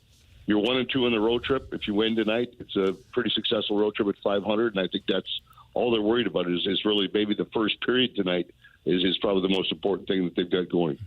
You say they may change the lines. How much difference does that make, really? I mean, how well do you know some of the other forwards that you practice with, I guess? But some people love being on the same line all the time. And when they shake it up, does it really make a big difference? It does a little bit, Doug. I mean, you know what? When you look at it right now, I think they've been mixing and matching the lines for really since the start of the season. I mean, you know, with the new guys coming in, you know, and now with the injuries, I mean, Joseph out right now, and I mean, there's been guys, no Robert Thomas, so the lines that maybe they even tried are not together anymore, obviously because of the injuries. So yeah, it takes a while to get some chemistry with the guys that you're playing with. I mean, I think everybody likes to be on a line and stay with it. At least to stay with it for a few games so that you can maybe get that chemistry. But when you have key injuries like this, you have to mix and match. And I think everybody has to understand that it's going to be a little different and just kind of just do your job. But it does make a difference, and I don't know what they'll go with. I mean, I've been really impressed with the way Holloway has played at center. I thought he played really well in Ottawa the other night. If there was anybody that played well, I thought that he looks like he has played center before. And I mean, I think still with Buchnevich, he's still trying to get used to being in the center position. And, you know, I thought the Shen line was really good when Holloway and Joseph were on it, but obviously that's changed now. So, yeah, it's going to be a little bit different, but they're all professionals, and I think all of them understand that they understand there is injuries, and they're going to have to play with different people, so they're just going to have to go with it. That's simple as that. Bernie, when you're a goal scorer like you were, and Kairu's not scoring goals, he's racking up some assists, but how much of that is you get in your own head? Like, okay, it has been 5 games, it has been 6 games. It's hard not to notice if you're traditionally a goal scorer and you're not scoring goals. Do you think there's a little bit of a mental aspect here in play? Martin, I would expect there has to be. I mean, I would like to start seeing him shoot the puck. I mean, the game in Ottawa, I mean, there was a lot of guys on the ice watching it that were kind of non-existent on the ice, and I think he was one of those. And I think that even late in the third period there, when the Blues got in the power play, they didn't even get out there. Drew put the fourth line out in the second half of the power play, so I think that kind of sent a message. But I mean, I like the way that Jordan started the season. I thought he was skating. I thought he was moving his legs and getting shots on net. And in the last little bit, I mean, I think he's been trying to overpass it. He's a goal scorer. I mean, if you're a goal scorer, you shoot the puck. You're not a passer. Yes, if there's a pass that you got to make, you got to make the pass at the right time. But certainly, when you're known for scoring goals and you're supposed to be the goal scorer, you got to shoot the puck. And when you go a number of games without scoring, I mean, it wears on your mind, and you got to get it off that by just saying, "Hey, I got to go back to basics, go back to getting in a position where I'm open and use his speed and really shoot the puck." You know, you never know from wherever it might go in, and I think that it's probably wearing on him right now. But I mean, he's in a situation. He's been through this before. He's been around a while now. It's not that he's 21 years old anymore. He's got to get back into in his basics, and he's got to start scoring goals again. Bernie Federko, our guest here on Thursday on 101 ESPN. It is TMA. Hey, final question for you, Bernie.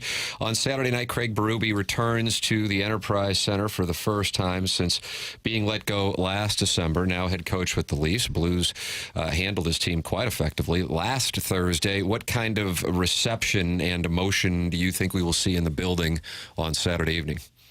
The building, I think, will be really, really excited about him coming back. I mean, Chief was a real big part of, obviously, the Stanley Cup back in 2019. I think most fans really, really liked the way he coached, the way his personality was, and I expect that the response from the crowd will be overwhelming. I'm sure they'll have some really nice video put together on the big screen there, and I think that the crowd will give him that ovation. But that being said, the home team still wants to win, and I expect that the Leafs will probably try to give a little bit more than they did last week. When I expected the Leafs to try to really help Chief out when he's playing against his old mates for the first time, and the Blues really got the best of that. So I expected the Toronto Maple Leafs will be better on Saturday night, and the Blues are going to have to be ready for it. But certainly, I think tonight is a more important game for the Blues right now to bounce back. But I think that Saturday night will be a very emotional time for Chief, and I think that it'll be a really exciting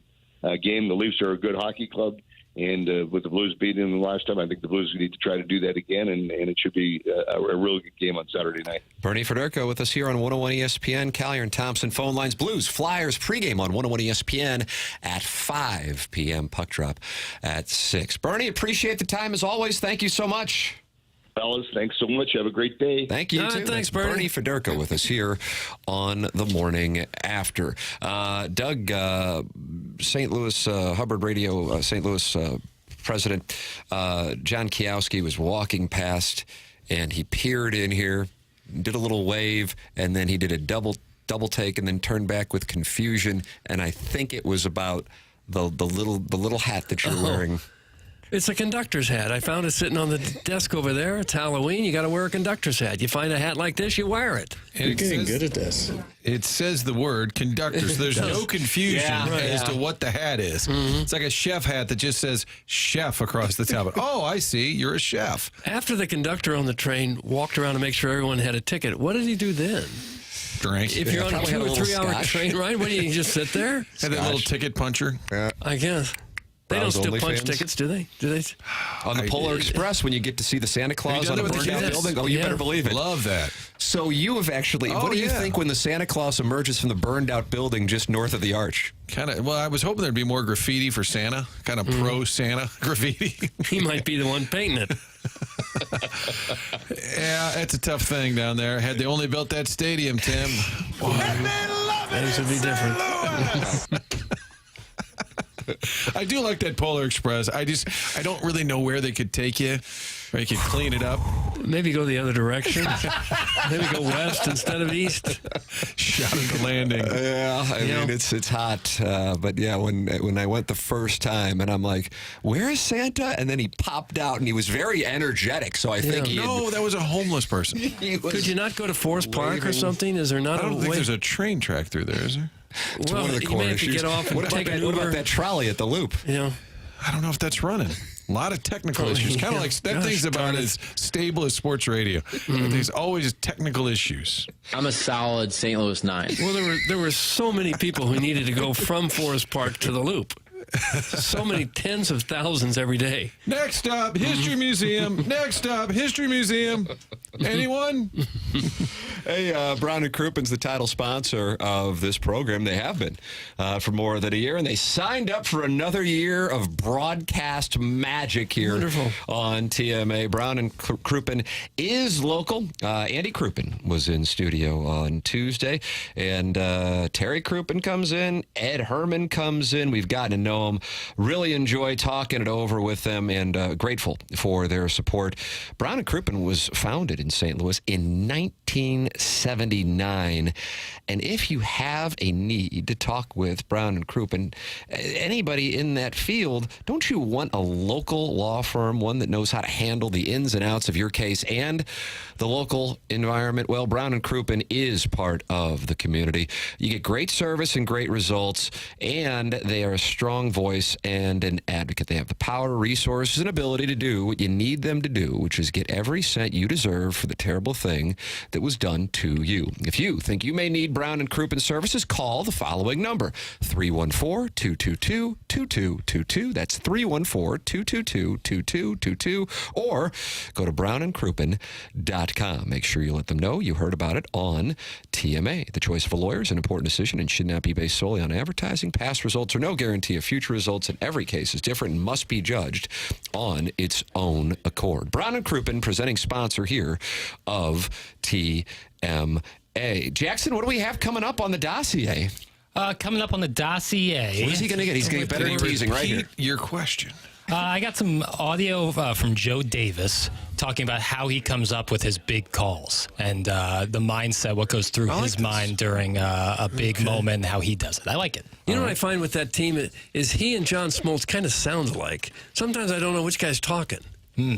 I feel like that a Joe problem? I don't know. I feel like I can differentiate. I think they're both from Michigan, so you may be on to something with a the Michigander accent. UP? Upper Peninsula. Yeah. That's the Uper. That's different. I read where Joe Davis played college football at like Beloit in Wisconsin, and when the football season was done, he then became the play-by-play voice of the basketball and the baseball teams while he was in college. Look at that, Doug. Show prep season. Yeah. Welcome to show prep season, Martin. That Joe Davis is best friends with Adam Amin, part of the young stable of announcers on that Fox network. Yeah. He's got the voicemail from Vin Scully. He's saved forever. I love that story. That is true. Vin Scully called to congratulate him on getting the Dodgers job to replace Vin Scully. He missed the call. And he said it was the best call he ever missed because Vin left him a voicemail. Oh, yeah, that would be nice. Yeah, to have that voice saved. That's why I don't take any calls, just in case it's a great voicemail from somebody who's going to die. Is Charlie Steiner still on the Dodgers team? He's out with, I believe, cancer. And that's why the call we heard earlier, the radio call of the Dodgers, was somebody we don't know filling in for Charlie Steiner. Sounds like somebody young. Yeah, I think he's been in because Steiner's been out. And during the stand-up for cancer, Joe Davis and Dave Roberts, one of the nights, maybe last night, held up the name Charlie Steiner. More show prep. Yeah, a lot of information. Stumbled into show prep. Yeah, we stumbled into it. All right, that's coming up on the other side of the break. Robert Thomas, 9 o'clock. Chris Zimmerman, as we talk about Amendment 2, which is passing in a major way per the TMA audience. That is getting major yeses on the Twitter poll. 88.5% of the 279 people who have voted are voting yes on Amendment 2. Chris Zimmerman of the Blues is going to talk about that with us coming up in the 10 o'clock hour. Design, Air, Heating, and Cooling email today at 10:45. This is the Morning After on 101 ESPN.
This is Action Jackson with a SportsCenter update brought to you by Saliga Heating and Cooling. The Oklahoma City Thunder defeat the San Antonio Spurs 105-93. Chet Holmgren with 19 points on 70% shooting, including 3 for 3 from behind the arc. That was another SportsCenter update brought to you by Saliga Heating and Cooling, an independent American Standard heating and air conditioning dealer.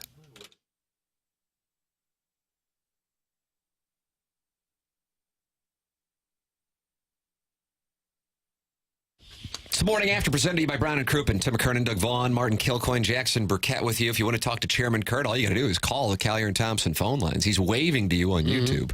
There's a 101 ESPN channel, and there's a TMA channel. And you can chat in there. You can talk it over. You can get to know new friends in the 101 ESPN and TMA STL YouTube channels. The Collier and Thompson phone lines, 314-974-0101. Schaefer Door is the sponsor of the 101 ESPN app and the TMA STL app. 2 separate apps for you to live stream programming all day long. And we still have TMA Best Ofs running all day on the app and on 105.7 HD2. Jackson, what is this Joe Davis that you have that you're so excited about? I want to hear from Eric in the Central West End myself, but you got sound that you like, and I want to hear it then, Jackie Papers. I'm open to anything. No. You got better at teasing, and I want you to be able to execute your tease. It's so fun to watch you tease, boy. So they're asking him specifically about his... They. The pregame show for Fox. They were asking him about how he makes his calls, especially for the Freddie Freeman walk-off where he paid tribute to Vince Scully. Can you take us through, like, when he gets in the box, or is it like, oh, I might have it, or is it spontaneous? Yeah. Take us through it. So you're right. You don't want to script it, because I think then it's going to sound scripted. But anybody who tells you, no, it just comes to me, they're either brilliant or they're lying. Like, for me, I can't just properly do my job and caption these moments, just have it come to me in that moment. So I'm always thinking about the context of if this moment were to happen. You know, you lean forward into a situation where the Dodgers are down a run or whatever it was, going into that 9th inning or 10th inning, what would it mean if they did have a comeback? It's got to be more than just home run Freddie Freeman, Dodgers win. That's not quite doing my job. So I'm thinking about the fact that it's game 1, like it was in '88 when Gibson hit his home run. As Freddie Freeman comes up, the next layer to that is that this is an injured player the same way that Kurt Gibson was. And then for me, it was the flight of the ball that we've all seen a million times on that highlight of Vin Scully calling Kurt Gibson's home run. That sparked for me the nod to Vin. The flight of the ball made him think it was on the same trajectory. Yeah, I really liked what he said about if you say it just comes to you, you're either brilliant or you're lying. And I thought that was, because we've often talked about, do you think people like write down a little something in case there's a huge moment? And they don't. The great ones don't. Yeah. The great ones don't. I don't think Jack Buck did. And that same call, Jack Buck, that was his, I don't believe what I just saw. You know where I'm going. So let's see if we're on the same page. Maris. Yes, he hated that call. Jack scripted it because he was getting older, and he said, I didn't want to get it wrong for the legacy of the call. Right. And it wasn't his best call. But he was really upset with himself about doing it. But yeah, now with the famous "We'll see you tomorrow night," Joe Buck tribute to Jack from the '91 World Series after Freese's home run. I think they had mentioned or shown a highlight of the '91 World Series, and so it was on Joe's mind when Freese came up because they had shown it earlier in the game. Is that consistent with your understanding? Yeah, where it was a trivia question, something with it. That great call by Jack Buck in '91, Kirby Puckett hit Kirby Puckett. And so it was on the back of his brain. And I think Joe Davis, that's a great point where you have to have some context. You can't just sit there and go eat nachos in between the innings. You got to think about, if they win, what does it mean, instead of scripting it out. Now, Jim Nantz, we've always made fun of those scripted calls. He gave Frank and myself a great answer once. Okay, Jim, what would it mean if Missouri won a national championship? And I was saying, well, it would mean they got to a Final Four. But I'm just saying. That hurt Jackson. No, I'm just saying that's what it would mean. Especially in your Golden Eagles jacket right there. They made it in 74, 77, 2003. But on the fly, Jim Nantz goes, boy, oh boy, what would it mean if Mizzou, what would it sound like? And he said, guess who? Mizzou. I thought, not the worst. It's all right. Not the Jackson, best. would that satisfy your craving for Missouri Final Four? Guess That call. who? Mizzou. Yes, they could say anything. They could be speaking a different language. If Mizzou made a Final Four, I would just don't care. No. But Jack Buck said that he thought he'd blown the go crazy call. Yeah. Right when he said that, he said, well, that was kind of to himself.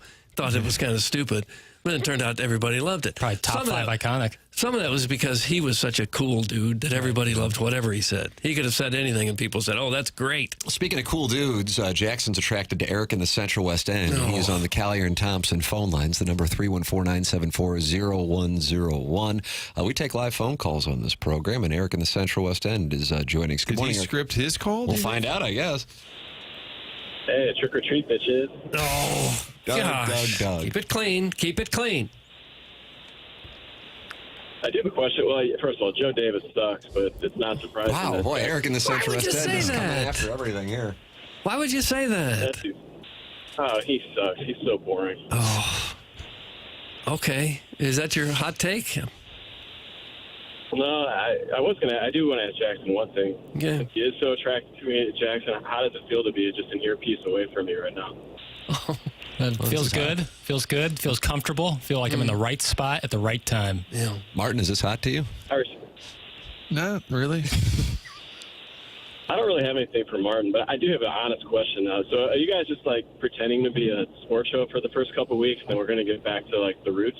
You know, what we're trying to do is alienate all the 101 listeners and alienate all the TMA listeners, and I feel like mission kind of accomplished. And then like steal from Y98 eventually.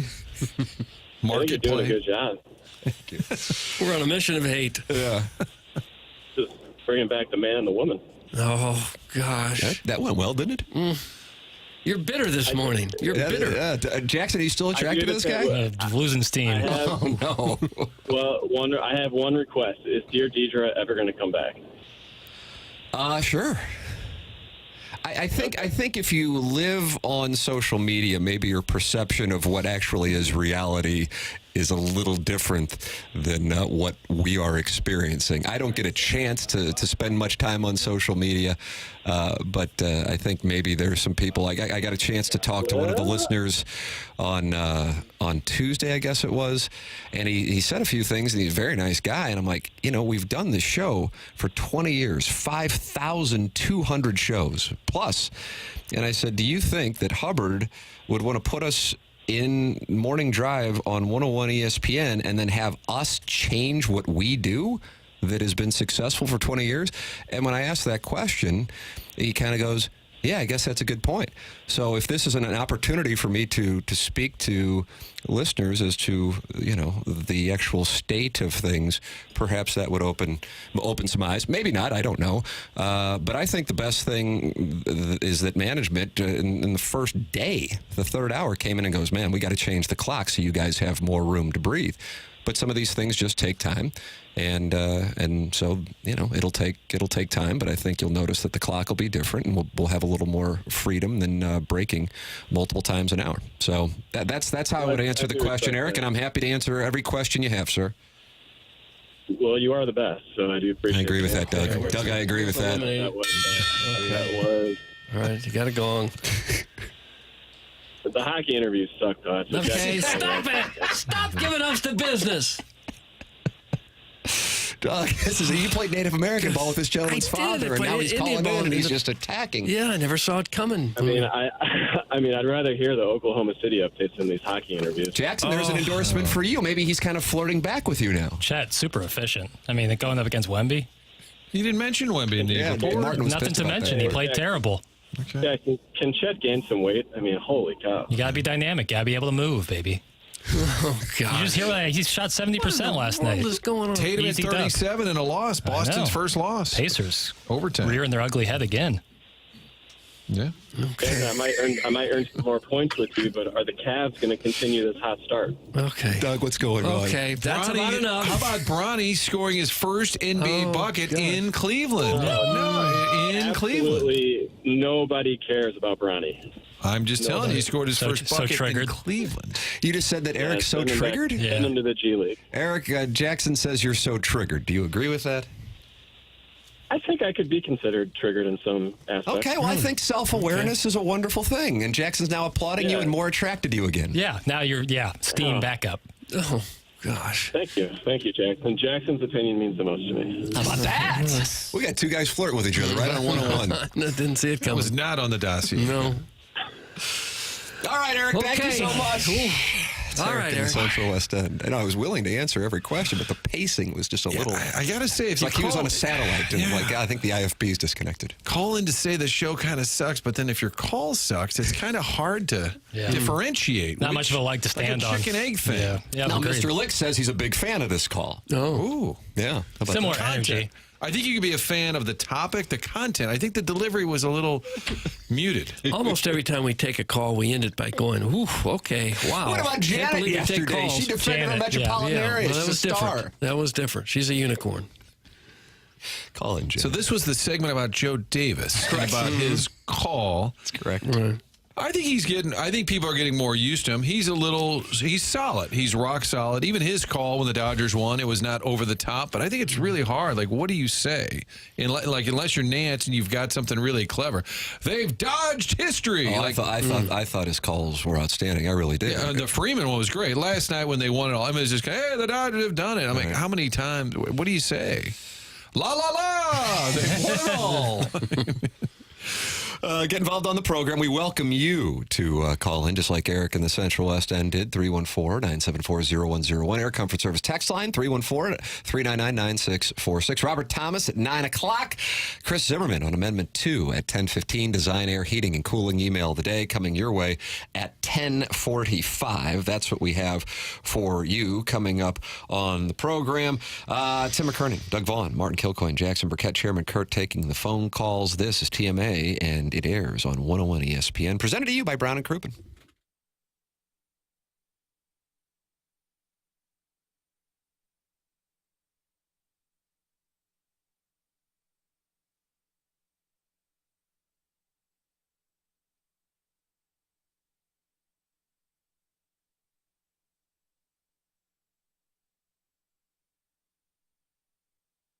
Underdog is the place to play if you are a sports fan looking to win money while watching sports. With over 5 million happy players and $2 billion won, Underdog makes it fun and easy to cash in on all your favorite athletes. This season, Underdog will be running a special promo or bonus almost every single day, like profit boosts. Pump up your winnings in just a tap when you apply the boost to eligible entries, and discounts where you'll get adjusted projections on certain players' stats to give you a better shot at a big W. And then free picks. They're basically a sure thing.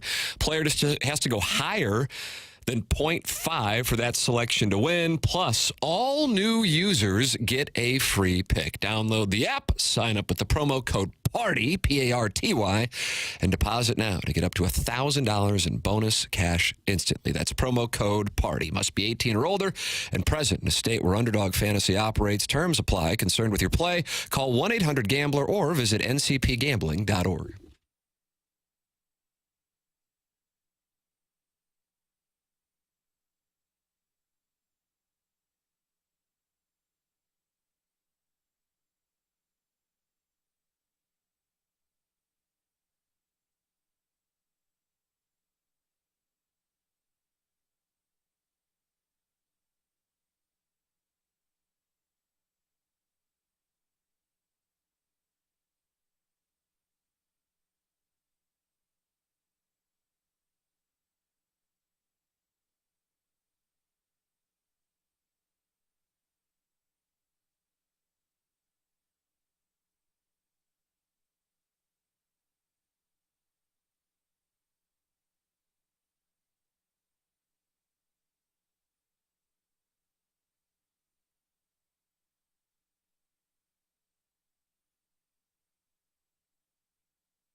TMA presented to you by Brown and Crouppen, 101 ESPN. Tim McKernan, Doug Vaughn, Martin Kilcoyne, Jackson Burkett with you. Get involved on the program by call, by text, by email. And you can participate in the YouTube chat, the 101 ESPN YouTube channel and the TMA STL YouTube channel. Cards Nation 95 wants to call in, and he is not happy with Jackson flirting with Eric. Yeah, I wouldn't be either. And finds it offensive and wants to call in and discuss that with Jackson. Yeah, I would do it. Call him and rip him. Cards Nation 95. This is your time. 314-974-0101. But you better hustle because Robert Thomas is going to be with us, and I think he was a fan of it, so that'll be good. And we've got Nick Saban audio, Barkley audio, but I feel like this was on the dossier yesterday. Is this a carryover? Oh, you think the dossier's got a carryover? Well, Nick Saban audio and Barkley audio, did you not play it yesterday? Yeah, they're evergreen. I mean, it's just there. The dossier is so like... You felt like that was a little producer Joe-esque there. Yeah, like it's an answer, but it's not. Like, did you play it yesterday? The dossier, I would say, no, I did not. Okay, thank you. But the dossier is not like a script. It's more of it's not load bearing, you know? These are like the NFL. Oh, my goodness. It's a bit like the NFL relocation guidelines. You're going to be just a demoted to suggestion. VP of Special Projects within the next decade with those kind of No, answers. it's not like a load bearing wall where like we have to do it, otherwise it's all going to crumble. You know, it's just kind of there. It's more of a support zoning beam. committee somewhere? I might. So you didn't play the audio is all I was asking. I did not. No, sir. So we still have. I'm just saying there's a lot in this segment to get to. Let's see, Tim, is it still in our advertising contract amendment 2 that you and Welly get to run a train on my wife? I'm asking for come her. on. That's from the recovering alcoholic from Belleville and Webster Groves. Another female listener. I mean, Martin, we're really tapping into the female demographic here. Of course, Mr. Licks is a fan of Eric in the Central West End. Sounds on par for a Central Corridor finance bro who couldn't get into SMU or TCU. That is from the Baldwin Beer Bitch. She's not happy, but she did win the Milagro Tequila Listener of the Month last month. So she is established and credible with this audience, and it's great to see. It's not that great. Stacey McMillan. Okay, instead of worrying about the callers, maybe you ought to worry about your house. It's not looking that great. And Collier and Thompson can make it look better. They can. You talk about load-bearing walls. They can remove walls to open up the first floor, remodel homes that were purchased many years ago, and now you want that open look. You want that open floor span. Collier and Thompson does that all the time. They do mostly kitchens and bathrooms, and they do it better than anybody else. They've been around since the 1950s. Their employees have more than 160 years of combined experience. They're not a one-guy jack-of-all-trades, master-of-none type of deal. They have their own trip carpenters, specialized contractors like licensed electricians, plumbers, tile and drywall installers, floor guys, contractors you can trust, been around a long time. They do absolutely fantastic work. This is what you should be concerned about, not the callers on this here radio show. You ought to go to their website at CollierandThompson.com. Look at some of the before and after pictures, things that they can do, things they have done for other houses, and then you can imagine what they can do for yours. Would be a great investment in your home. Check them out. They've got a showroom there on Manchester and Baldwin next to Uncle Bill's Pancake House. Collier and Thompson, come home to quality online at CollierandThompson.com. Fans calling in to the Collier and Thompson phone line's always fun. 314-974-0101. This is Cards Nation 95. Martin, welcome him to the program. Welcome, Cards Nation 95. Are you saluting the great team of 95? That would have been a Joe Torre Scott squad, Cooper, perhaps? Todd Zeal. I do hear the chairman answering the phones. He starts with, I hear you. I feel like they're venting. And he's trying to be sympathetic. He starts with, I hear you. Good morning, Cards Nation 95. He dropped. Oh. Why did he drop? Did you hit the wrong button or something? Jackson's been Hold on, accused of being communist and censoring the voices of the people. Isn't that what he called back in? Yeah, we got him. I think that's what happened. Yes, Cards Nation 95. Hey, how we doing this morning, fellas? Oh, we're fine. You? More wonderful. I couldn't be worse. My morning drives have been made to be torturous. Why is that? My man Randy Character used to bless my ears every morning, and now I get told TMA. I don't know who the hell y'all are. I mean, never heard. We can use that as a promo, Mark. Yeah, please. If you want, you can send me a coupon for your favorite burger joint after you use that. Oh, thank you very much. Yeah, I think we're winning them over potentially. with a good What is your favorite place to get a burger? Cards Nation 95. My house. I don't. I don't do all everybody else's burgers. I got the best in the town. So. Oh, you're not talking about like the club in Columbia. You're talking about you prepare the best burger. I do prepare the best burger. God bless yes, America. All right. Yes, sir. Can we send you some fries? Man. Huh? Can we send you some fries? Oh no. You can send me some of them shakes you got. Ooh, Martin, you're known for your shakes. That's actually my calling name. Some of them shakes you got. No, but all seriousness, fellas, we're trying to give y'all a chance. So thank you. We're just a little, so much. We're a little upset about it, but we understand. Well, I mean, I think that's it's totally understood. Number one, the passion is weirdly, it might be counterintuitive to people what you want. Yeah. We have a longtime audience with TMA. They're frustrated by what they think is a change to the show, and then the 101 audience is understandably frustrated by what's been a change. And I guess what I would say to everybody, and I know plenty of people don't want to listen to me just because I'm really unlikable, is that the show has been on for 20 years. And send him the shake. Send him Martin's shakes. Is that what you?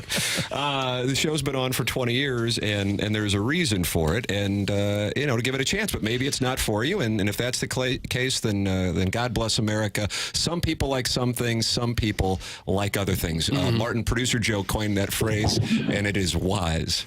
Is that on a shirt? It ought to It be. actually is on a shirt. I'll wear it tomorrow. Sure it is. Yep. Cards Fan 95. Were you a fan of the 95 squad with Joe Torre?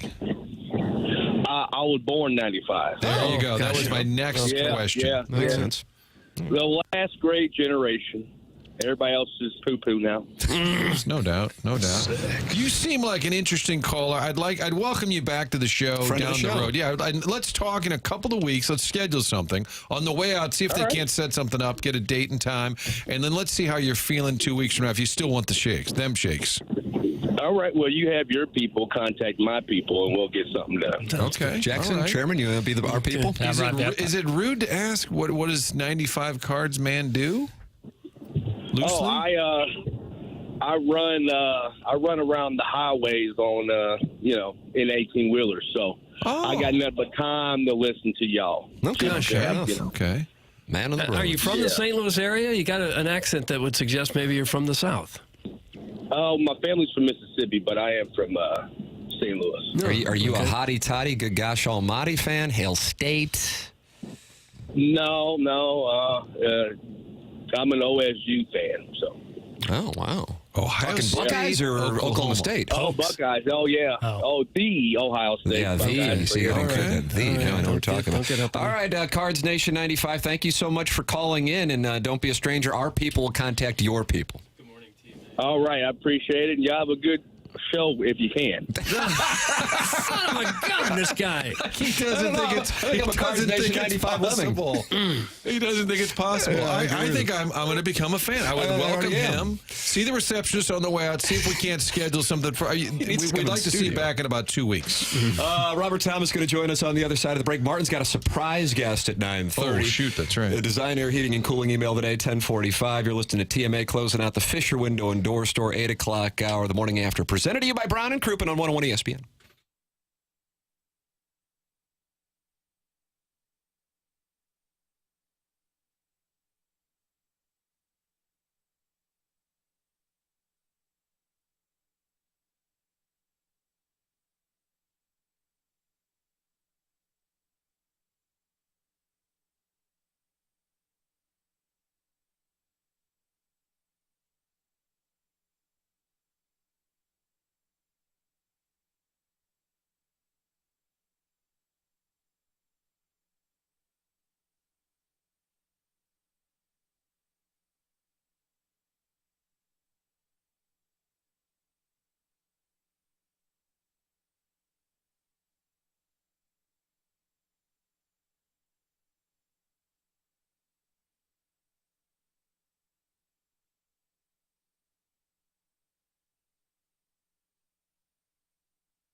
Welcome back. It's TMA, presented to you by Brown and Crouppen.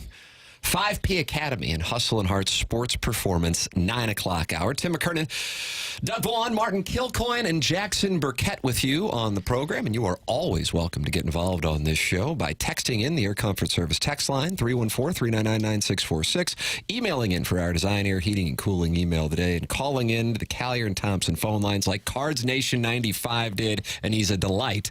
And the number is 314-974-0101. And guess what, Doug? Robert Thomas of your St. Louis Blues has just called in to the Callier and Thompson phone lines. Morning, Robert. Hey, guys. How we doing? Good. How are you doing? How are you feeling? What's going on?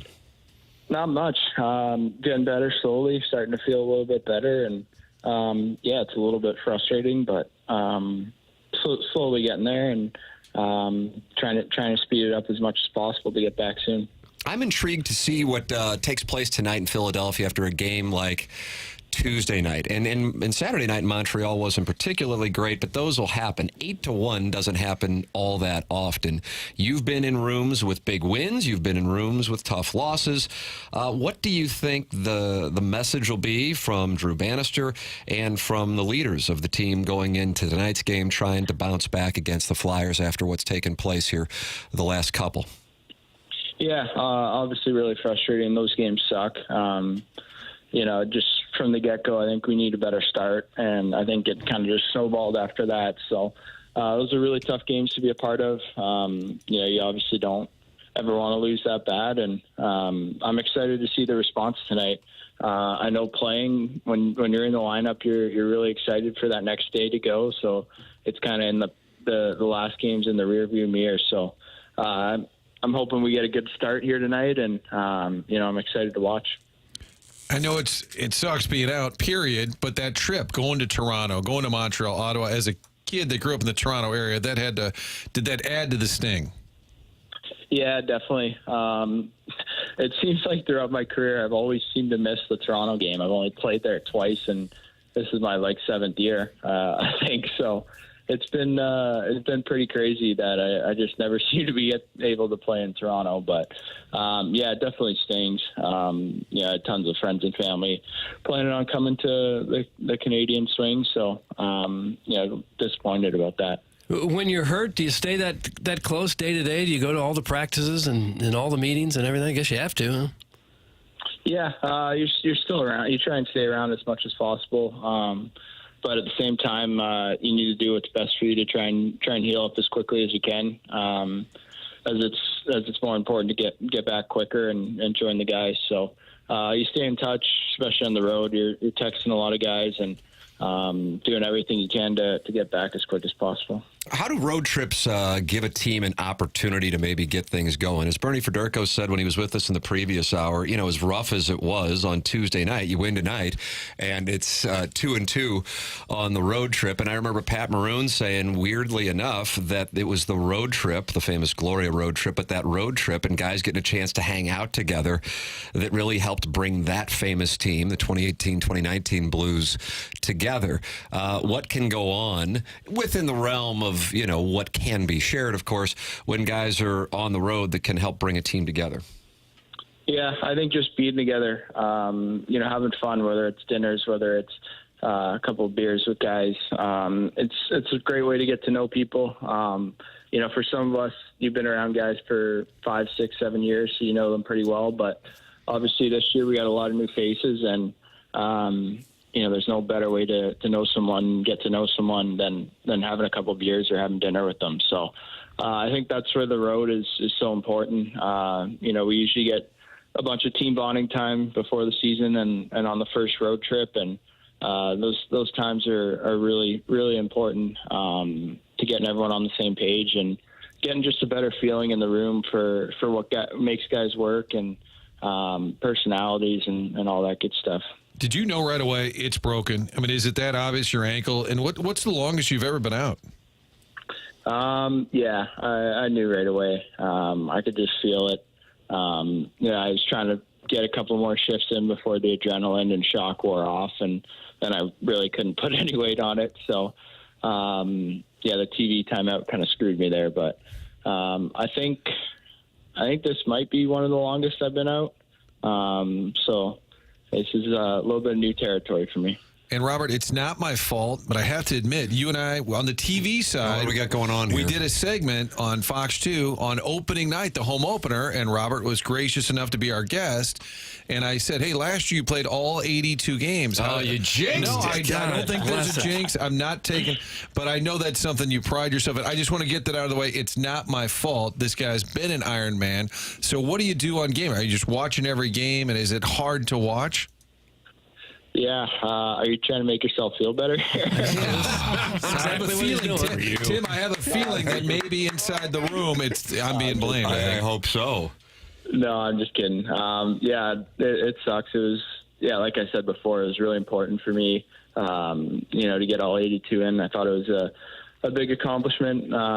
Obviously, there's some injuries that you can't really plan for. It's not like, an injury where you can prevent it, just like a fluke accident. So for me, it's hard. Like being away from the team, watching games sucks, especially when you're injured.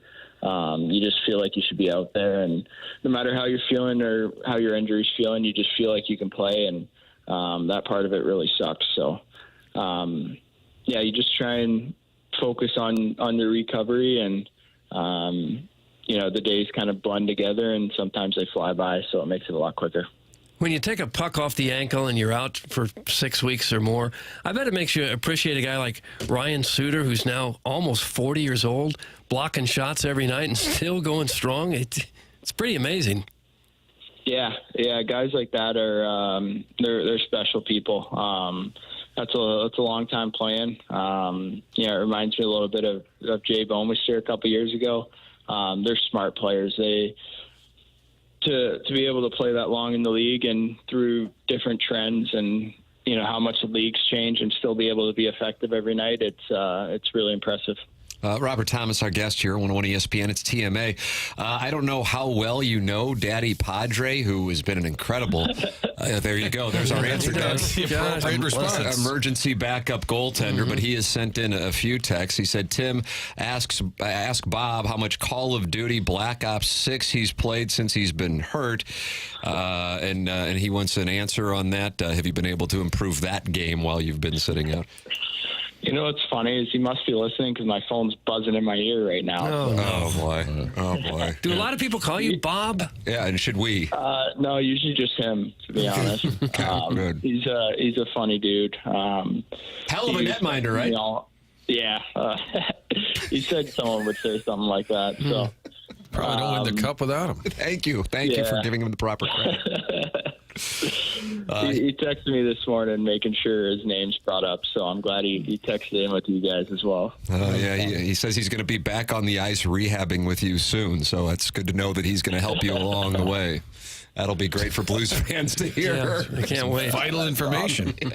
Yeah. It's outstanding. I always like to judge a man by his golf handicap, and when I know a guy plays the game and he's joining the program with us for the first time anyway, I see you are, Martin, he is a 4.6 index. Yeah. Where do you find that? The Gen app. Okay. I guarantee you Robert knows all about that. How do you feel about your game, and are you trending in a negative direction now with no opportunity to get work in here on the broken ankle? Yeah, definitely it was a bad summer for me. Didn't get to play as much as I would have liked. So yeah, I was better. I was a 2.8 going into the summer, and took a tough break this summer. But yeah, I love golf. I love it. I play usually all summer, and it's one of those sports that you can never seem to figure out. You're always chasing it, and I think that's why we all love golf. Amen. You don't want to be chasing the game. Hey, final thought for me. What about Saturday? Chief back in the building, your former coach. You win a cup with him. I'm guessing you'll be there. What would that be like to have Craig Berube back in the building?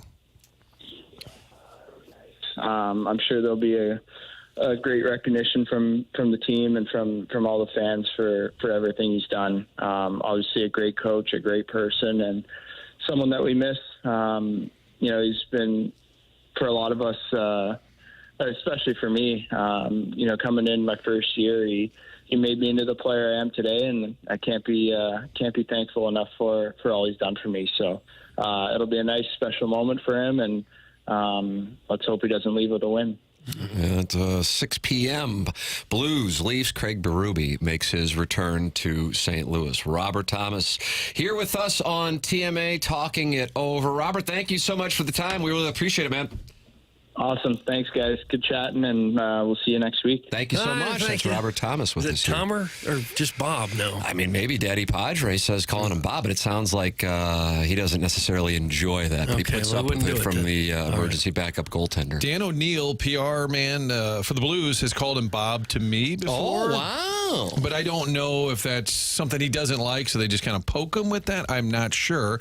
I was going to tell you about my jinx the other day, and I forgot to, and I thought I'm just going to come clean, like Father McKernan over here in the room, full confession. One of the topics I brought up, that opening, hey, you played 82 games last year. And I kind of thought he was thinking, oh, God, don't bring it up. Like, Yeah, they usually don't like that. I've been scolded for questions like that in interviews, too. Where I said, you've managed to stay healthy. What's the secret? They don't want that. They don't want that. But I was looking back at last year. This has already happened. I'm not looking ahead. I'm just looking back and complimenting him on playing all 82. I think Cairo might have played 82 last year. There were a couple of guys that were right there. Yeah, and it's great to have Daddy Padre helping us out.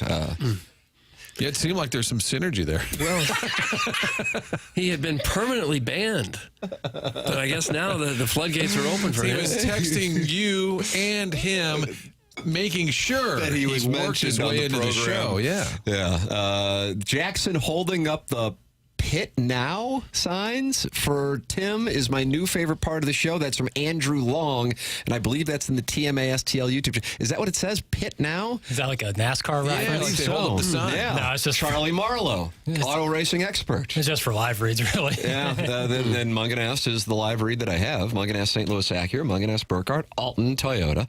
Online at stlouisacura.com and altontoyota.com, and a secret number for our listeners. So for you to go directly to the people in charge, because they want to be accessible to the TMA listeners like they have been for so many years, and now our new listeners here on 101 ESPN, and that's what we would tell you. They are incredibly accessible, so much so that they've set up this number for you to call or text, and the number is as follows: 314-252-0029, 314-252-0029. Call it or text it with any questions or requests you may have from the people whose names are on the dealership. That's Peter Munganast and Jamie Burkhardt. Munganast St. Louis Acura, Munganast Burkhardt, Alton Toyota. Online at stlouisacura.com and altontoyota.com. All right, we will. Who is this narcissistic e-bug? That's from Doug's prison wallet. There he is, right there. Just a little annoying, Martin. Just a touch. His family owns vending machines. Oh, yeah. That's what he does. Yeah. Thanks, Kilcoyne. Now Cairu's going to get injured. That's from the 218. Gosh. Oh, come on. You're trying to get Cairu hurt, too? WTF. That's He better not get hurt tonight. Cairu gets hurt tonight. Oh, boy. It's on me. Yep. Oh, boy. And Daddy Padre's adamant that his ban was a text ban. That's what got him and Iggy sideways. They played a round of golf, and if Iggy won, he was banned. Iggy says it was an entire ban. Daddy Padre says it was just a text ban. Well, we need to take this thing to Brown and Crouppen. To Brown and Crouppen. That's exactly who needs to tend to it. All right, we'll take a commercial break, come back with more. This is TMA. It's on 101 ESPN.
Welcome back. It's TMA. It's presented to you by Brown & Crouppen. We are in the 5P Academy and Hustle and Heart Sports Performance, 9 o'clock hour. Tim McKernan, Doug Vaughn, Martin Kilcoyne, Jackson Burkett with you. Chairman Kurt returning to the studio to make sure that he can answer all the calls. I think the calls are wonderful. Cards Nation 95. Maybe not a friend of the show, but he's willing to give the program a chance. And what else can we ask for? He's an unhappy trucker. That's what he is. Unhappy Mississippi trucker. I feel like we had coffee, and he's open to lunch. Okay? So we're going to revisit in a couple of weeks. How about this one, though, Martin? Oh, boy. You guys are not very good. Oh, that's it. Okay. No, That's there's the more. entire text. I liked it. It was short and to the point. Kind of like Tim. Well, that's one of his complaints, actually. Is you that guys your are not short? very good. No, that of course, is usually included. You guys are not very good. Boring. No sports. Bernie Federico and Robert Thomas have already joined the program this morning, including 2 World Series segments. But nonetheless, you guys are not very good. Boring nor sports. Tim is arrogant and never gets to the point. See, how about that? I'm going to listen to music until 11 every day. Good luck. 4 hours. Be a lot of suicidal people in the morning. That's from the 618. It kind of took a turn there, and had I seen that. Really dark. Yeah, I probably wouldn't have read that one. But any opportunity to... I hate to see people harm themselves over our content. Right. I do get annoyed. I don't care what anybody says. You're welcome to your opinion. There's a million shows that I don't like, that I don't listen to, and it's totally fine.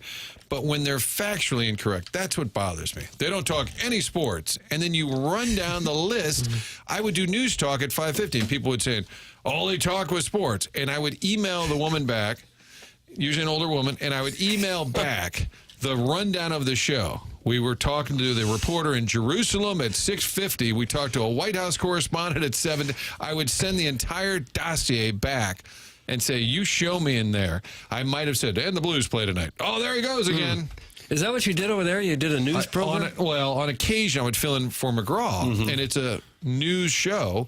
But if you are the sports guy at night and you happen to mention, oh my God, he's talking about sports again, and nobody cares. I'm not reading the exit velo of the Freddie Freeman base hit last night. Good God. So I think people have every right to criticize. Just be factually correct. That's my only point. I think that's a reasonable request. I don't know if it'll necessarily be executed, but nonetheless, I think it's reasonable. We have a surprise guest coming up at 9:30. I can't wait to hear. This would be an on-again, off-again segment, okay? And, it'll happen on occasion. Okay. I can't tell you what day and what time. Okay. With this person or just in general surprises? Just the surprise. Jackson and I, we do a lot of texting at night. Let me tell you something here. You and Jackson have a quick bond, I've noticed. I DM'd him last week for his phone number, and I thought, this is really creepy. Hey, young fella, what's your phone number? Once I knew we were going to be working together. Could be a May-December romance type of thing. Was it weird that I answered that in the bathroom of a pizza restaurant? Yeah. It is weirder. Yeah. But he responded quickly to a DM, so he must be monitoring those. Oh, is that right? Well, Jackson's a man in love, so I don't think he's looking for ladies or gentlemen to be sliding into his DMs. No, I don't know why. I was not looking at my phone a lot that weekend. I was not really on social media, but if I do get a Twitter DM, which is rare, I usually pop in there, and I saw it was from Martin Kilcoyne, and I was like, oh my God, I got butterflies in my stomach, and I answered. I wanted to answer promptly. I'm a big fan. Yeah, you are. But were you a big fan before? Because you were too young to listen when Martin was on from 2004 to 2006. I mean, I at least assume you were 6. Right. So when we came over here, we're doing a lot of best of segments to put into the hashtag skeleton for TMA All Day, which still plays on 105.7 HD2. And I heard a lot of Martin segments when I was putting those in, and I was like, man, this Martin guy is really, really good. And you've appeared a couple times on TMA since You Have to Know 6. So I really liked it. I really liked the stuff. This is my guy. Yeah, it's a quick bond.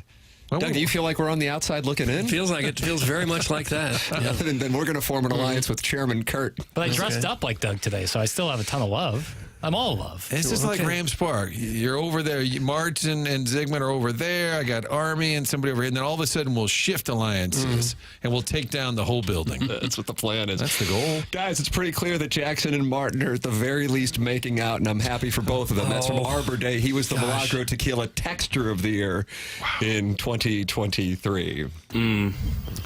Okay. That's Joe Kelly, formerly the Cardinals. Really? Yeah, and that was at the spring training picnic table. Don't know why he was making that sound. I just know it's one of my favorite drops. I do have a suggestion for the team. If we can get back to the picnic table, and this is a serious topic. Oh, I love where you're going with this. Well, if we can get Chaim Bloom at the picnic table, I want to ask about Mookie Betts because I'm watching that little bugger win another World Series, and I'm thinking, why did the Red Sox trade him? And everybody has said Chaim Bloom was forced to, and I want to kind of know for the record what went down there in Boston. I think that the Cardinals have used COVID as the official excuse to put the nail in the coffin of the picnic table. And for our new listeners on 101 ESPN who are not TMA listeners, and I realize that's a large number of people, we used to do the show starting in 2005, Martin and Doug. Then we carried it all the way through 2020 because the COVID thing didn't start up until March 2020. Every year, minus 1 year, known as the Fesco year, we were historians have labeled it as such. That we were down there doing the program from 20 feet away from the clubhouse door, and we would get these guys on the roster throughout the course of the show. And some guys, such as Edmonds, who didn't want to participate in drills, would just come over to the picnic table and do the show with us. Not hitting today. Sitting this one out. Remember when a foul ball hit his truck or his vehicle? He ran, or no, it wasn't. Somebody sat on the grill, and they were playing catch, getting loose, and he screamed a profanity. It was like a Cardinal fan, may have been a friend of Mr. DeWitt's, and he screamed, "Hey, Jack Wagon, get off my car!" As loud as anything. Okay, knock it off. Naked bodies. He would say those kind of things, too. Very hurtful. Extremely hurtful, painful to this day. He was way more interested in the show than he was the squad. That's correct. Yeah, at that point, he had 12 years in the big leagues and didn't feel like he needed to catch fungos. Martin, would you like to tell the people about lowtusa.com and Mentality? I think you would. I'm excited about this. Want to talk to the folks at Mentality? I know that's what I'm going to be doing. lowtusa.com. That's the website. We're talking to folks who've lost their edge, the energy, the focus you used to have, that drive. You want to get back on track, you can do it with Mentality Health. We talk about this show a lot of times. It needs to get back on track. Yes. Look in the mirror, fella. You need to get back on track. Enter the promo code RISE. Just go to lowtusa.com.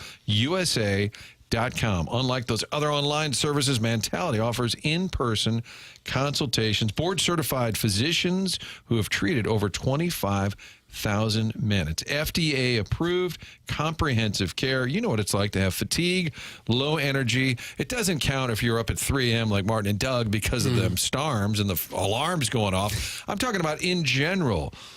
Low fatigue, low energy. You want to get yourself back on track? Do it with Mentality. lowtusa.com. Get online, make a difference, and enter that promo code RISE. John Scores says in the YouTube chat, definitely need the picnic table back. I think Chaim Bloom is the first guest. Would it be up to him? Would he be the one to make that decision whether the table comes back? How about Mo's final year? He brings it back. Like for his legacy. You want me to work on that? Yes. Okay. I would love that. Do you go down there for the Two-Fox? I have not been in a while. My colleagues have gone, but hold on, let me write it down. Let's see. Okay. Yeah. You didn't write that down at all. You just scribbled something. No, in all seriousness, I want to talk to Chaim Bloom about that topic. We won't tell him that. Yeah, we'll just be an say, ambush. Hey, it's a welcome to St. Louis type interview. Do you like toasted Raz? Do you like gooey butter cake? And then Doug goes, "What the hell happened with Mookie Betts?" Trojan horse. It was a salary dump, wasn't it? Well, yeah, but it's all been written up there that he was forced to. But I've never heard.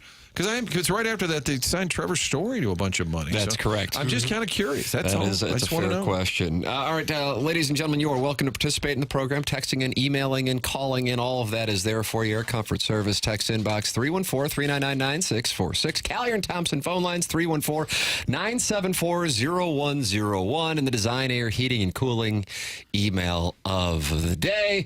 A surprise guest is joining us on the other side of the break. Yeah. All right. And Doug and I have to guess who it is, or we know right away? No, you don't. You'll know. But okay. The surprise so far is that they haven't responded to my text. Oh, no. I'm a little concerned. That'll be a real surprise.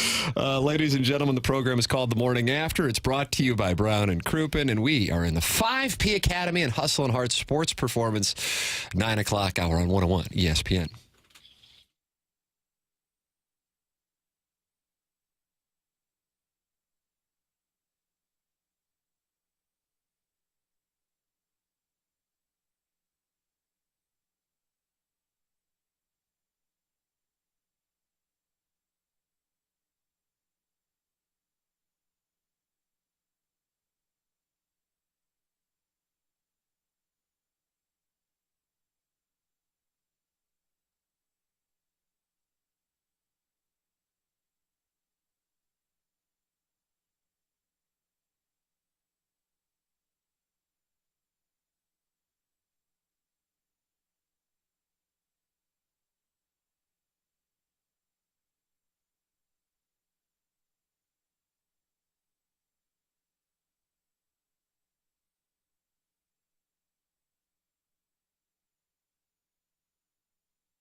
This is Action Jackson with a SportsCenter update driven by Johnny Londoff Chevrolet and Johnny Londoff Autoplex. The Portland Trailblazers defeat the LA Clippers 106-105. Anthony Simons with 25 points. That was another SportsCenter update driven by Johnny Londoff Chevrolet and Johnny Londoff Autoplex. See them at Londoff.com. Chevy, together we drive. Are you kidding me?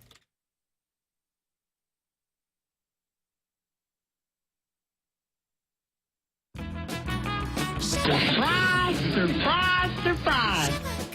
Now, what, if anything, that ball contains, we don't know. This is an adventure you and I are going to be taking together. You've got a big surprise coming to you. Well, I think the real surprise is the guest has been on hold so long they probably hung up. Oh, my no. goodness. So it's the surprise line. We'll just have occasional people call what in do we got? that want to be part of the show. I'm just going to tell the caller, take it away. You're live on the air. Thanks, 2020. I can't believe it. Dirtbag finally made the big time. Wow.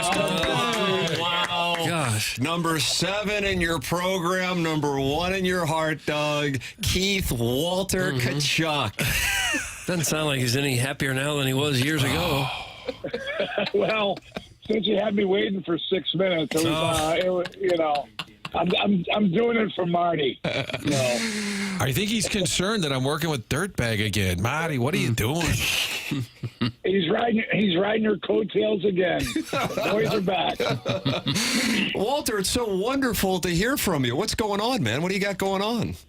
Nothing much, buddy. Just enjoying life, hanging out, watching hockey, and doing a lot of things, buddy. Scouting, it's all good. I can't believe this weather here in St. Louis too the last few days. Have you been out on the golf course, I assume, ball striking? That's what I assume is really, really going on. Yeah, I was out yesterday, but it wasn't called ball striking. I can tell you that much. It was a little rough.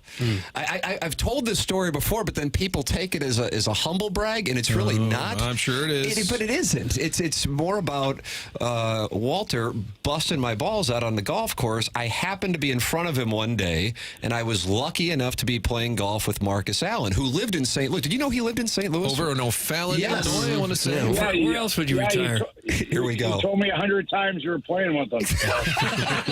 You wouldn't take my calls. And so Walter is known for a very quick pace of play when he's out there. And he felt like I was a little too deliberate over the shot, and he didn't know that I was playing with Marcus Allen. And so from behind me, you hear Kachuk go, "Hey, dirtbag, pick up the pace. This isn't the Masters. We don't need 5 practice swings." And Marcus Allen goes, "Oh, who's that?" And I go, "I got to introduce you. You guys would probably enjoy each other's company. Neither one of you like me." Yeah, well, and on top of that, it was really hot out. It was like 95, 100 degrees, and you're wearing pants. Pants will shave strokes off your game, Doug. You agree with that? No, I don't. 3 strokes. 3 strokes minimum. Thank you. I called the clubhouse like 5 times that day to get somebody out to speed you guys up. Got a Hall of Fame running back. Yeah. He's probably thinking, they don't act this way at Riviera. Hey, dirtbag, let's go. Thought he was Big Walt's at Old Washington, but he acts like he's at Tower T. Well, when he saw me, he figured he might be at Tower T. Oh, I love it. I love it. Hey, Walt, did Brady really have to do it to us like that, huh? The 2 goals and everything? Wow, that was a tough one to watch. I can tell you that much. That was ugly, but it wasn't. Ottawa had a rough 2 games before that they probably should have won. So they were going to come out hungry, and I don't know what happened to us, but it's just one of those games that you throw away, you learn from, you're disappointed, but happy for Brady that he had a decent one, but expected more from us that game for sure. Did you guys know Walt is the Blues director of player recruitment? No. I did not know that. I He knew gave me he a had card one time. Wow. Director of player. Tell the fellas what you've been doing, Walt. They miss you. They need to know. I still can't believe I have a title like that. I don't even know what it means, but You and Gert trying to get together. No, I'm out there humping on the trail, trying to find some players, and I've been doing a lot of scouting for draft eligibles now. I'm actually heading out this weekend to watch some players, so I enjoy it. I love it. It's just Chantel and I at home. We're here between here and Naples, and I love being a part of the Blues, and I love doing that. And it's fun. It's a lot of fun being with the guys and being part of the process of delivering some players here and trying to get to next level and win a Stanley Cup again. Have you found any decent players yet for the organization? Yeah, Robert Thomas. Oh, you found him? There's a promo. Nice. There's a promo. That was a good get. Yeah. Robert lived with the Kachuk. He lived with you. Yeah, we miss him right now, that's for sure. He's a great kid, and it's unfortunate that he got hurt. But, it's across the league right now. There's a lot of teams that are going through injuries right now. And, you look at Florida, too. They were missing Matthew and Barkov for most of the season. It's up to other guys to step up. So that's a big loss when you lose your number one center here in St. Louis. I always want to know how Walt enforced curfew. Like, all right, Backus, all right, Robert, you got to be home by 11. And then you're snoring on the couch. Well, let's get one thing straight. These guys didn't run like we used to in the past. So, like being a chaser. So, these guys are playing Xbox most of the time. That's their kryptonite, trust me. I remember you talking about that when you came in and did the podcast one time, that I guess Matthew was up playing like at 2 in the morning and he was playing with Troy Brower or something like that. And you were really disappointed that he wasn't out at the bar. That he was playing like a video game with Troy Brower. You're going to be up late. Like, come on. Like, let's get her going here. Like, well, we can't do that. And then you're playing with a grown man? That's a little creepy. Aren't you glad they didn't have social media? That wasn't a big thing when you were a player? Could you have gotten in some trouble with people taking your picture everywhere you went back when you were active?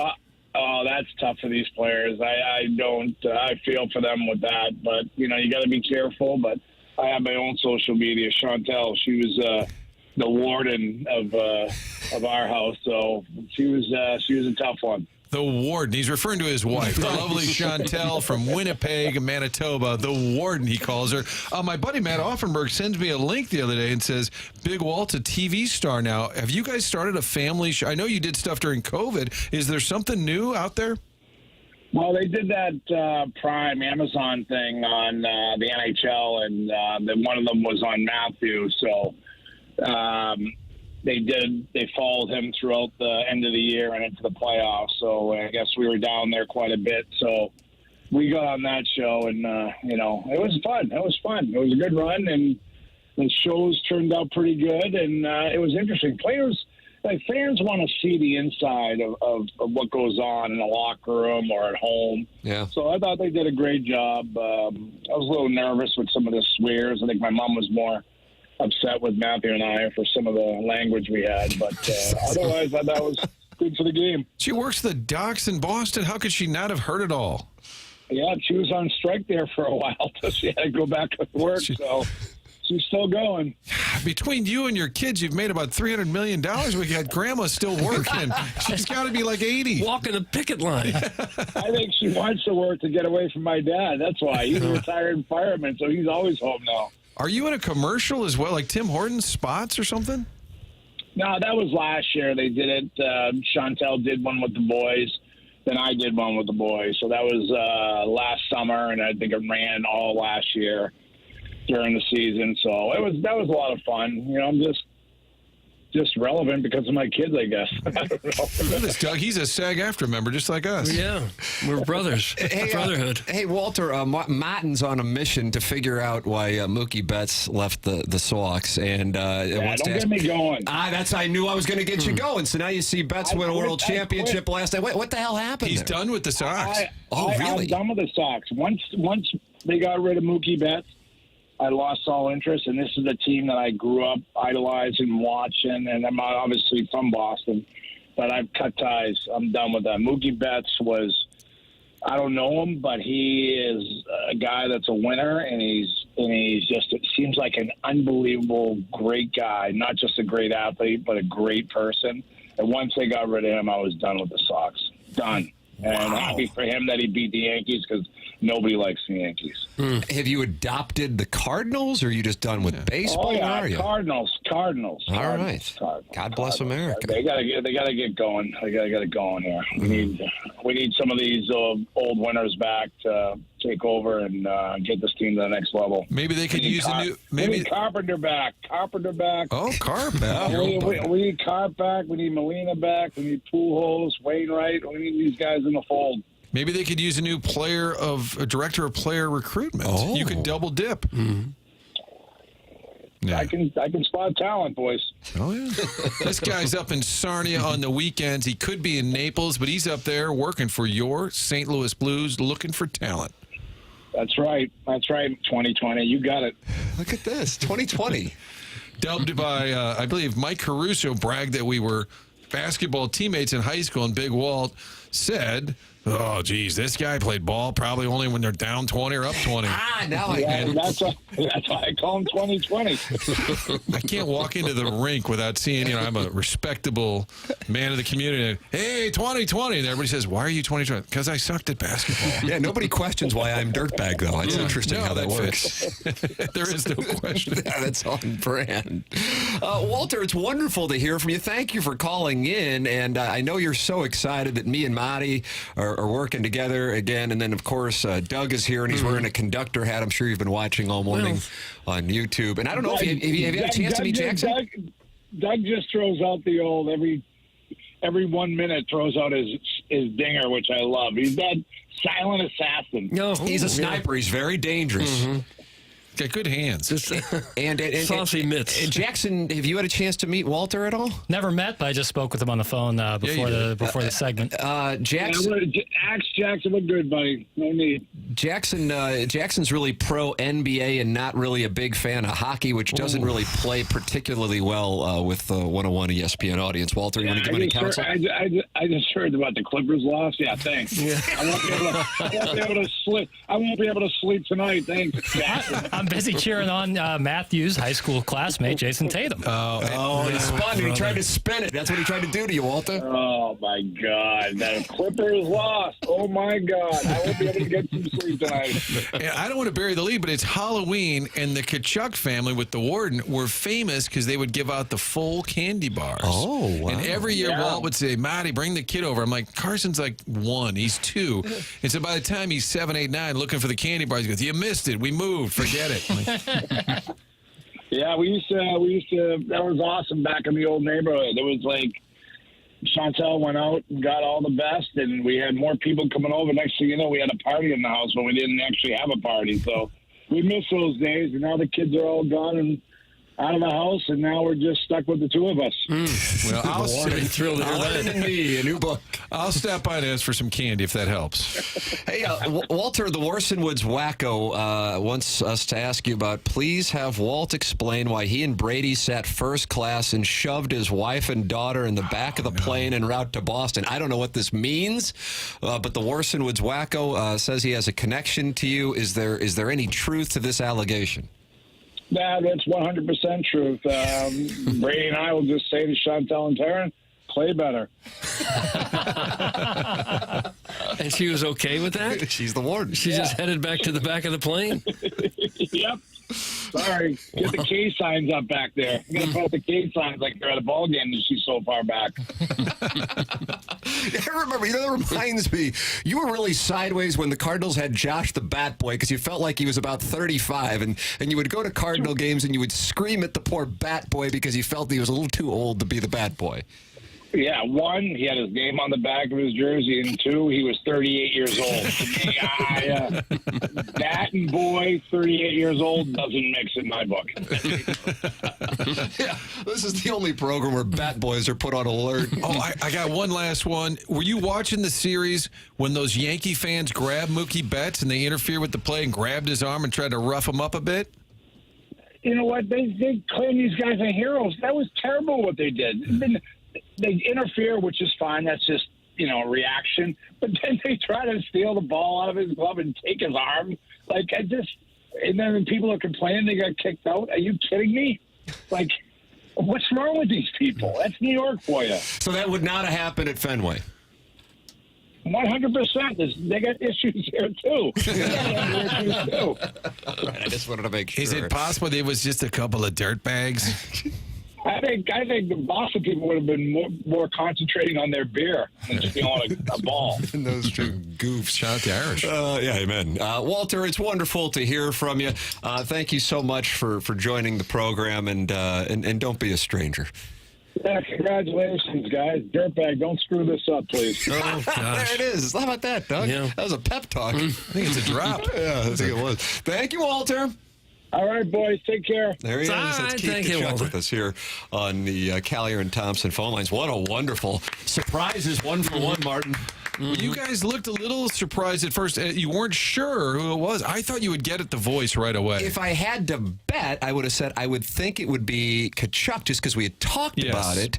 But then he kind of disguised his voice, and I'm like, oh, hold on a second here. Hold on a second. I know Jackson has no idea who he is. So, Oh, come on. You don't know who he is? Of course I do. Big Walt. You know about his playing career? Dog. 511 career goals, I want to say. I think he has more goals than any other American-born player in league history, or he used to. And that means nothing to you? It's all about this Clippers game? His son Matthew's the same age as me. We were the same class in high school. Obviously, I didn't go to Chaminade. I went down the road. Yeah, I thought so. Anthony Simons, 25. Be impressed at your Clippers update. Well, Blazers won. How about this? One of 47 NHL players to have scored 500 goals, Kachuk remains one of only 4 eligible players to not be a member of the Hockey Hall of Fame. Yeah. How about that? How is that possible that he's not in? He's obviously a Blues Hall of Famer, U.S. Hockey Hall of Famer, but he is not in the Hockey Hall of Fame. We talked about it on some of the podcasts and segments that we've done, and he said, hey, I don't know. What am I going to do? And I said, well, do you want to? Well, yeah, what a stupid question. I'm like, so I think he would love to be in the Hockey Hall of Fame. But I don't know. I mean, the Blues didn't have a lot of postseason success when he was here, but I think the numbers are overwhelming. I would think it's going to happen at some point. Got to the conference finals 1 year with him. Yeah. That was one. I don't know if I told you or if you heard Ray Bork do the interview. He said the best series I ever played in was the Blues and Avalanche in 2001. And I remember seeing it. I go, God, that was a 5-game series. But I think 4 of the 5 games went to overtime, and the other one was a one-goal game. And had the Blues gotten that thing back to St. Louis, who knows? But they lost in 5 games. So yeah, I don't think he ever got past the second round. But that one time in St. Louis. Maybe that factors into it. I don't know. I mean, that's the only thing I can think of is postseason. Sometimes when guys don't get into a hall right away, it's, I didn't win enough in the postseason. But the numbers, 500-plus goals is an insane amount. And the last one went in off his teeth. Remember, he lost half his teeth, and he was fighting that for a year or two. And you made it that far in the career without losing the grill. By 74. All right, we'll close out the segment. Martin, you've got things coming up, but you got one segment left. And then Jackson will have his Little Piddles questions for Thursday. That's my guy over there. That's my guy. I know you guys have got an alliance. What is the name of today's set of questions, Jackson? Today is Jackson's Thursday questions. Oh, boy, that's creative. Really original. I said already. I think I call it a press conference Thursday, where I'm the media and I ask you guys stuff. Okay. Martin, you sure you don't want to stick around with that kind of... Yeah. We'll also have Chris Zimmerman. We'll have Chris Zimmerman at 10:15. We will, talking amendment, too. I'm anxious to talk it over with him on that. We talked a little bit about it in our Munganess 7 o'clock hour as St. Louis University's polling showing 50% of voters are yay on Amendment 2. That's the gambling Missouri sports amendment. And then 31% no, and the remaining were undecided. We'll see what he has to say about it, why it's so important to the Blues and other organizations around the state. That's coming up at 10:15. Design, Air, Heating, and Cooling email today at 10:45. Keith Kachuk, Robert Thomas, Bernie Federico with us already on the program. This is TMA, presented to you by Brown & Crouppen on 101 ESPN.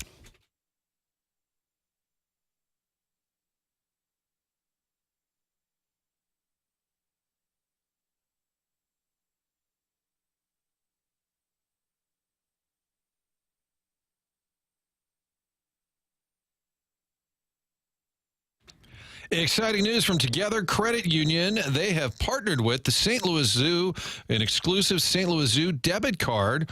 And the way it works, you're wondering, well, Martin, how does that work? Well, the Zoo debit card rounds up every time you have a transaction, donates that money to the St. Louis Zoo. So every time you use that debit card from Together Credit Union, they're rounding up and giving money back to the St. Louis Zoo. That means your donation is going to help further the zoo's mission, including growth at the St. Louis Zoo's Wild Care Park in North St. Louis.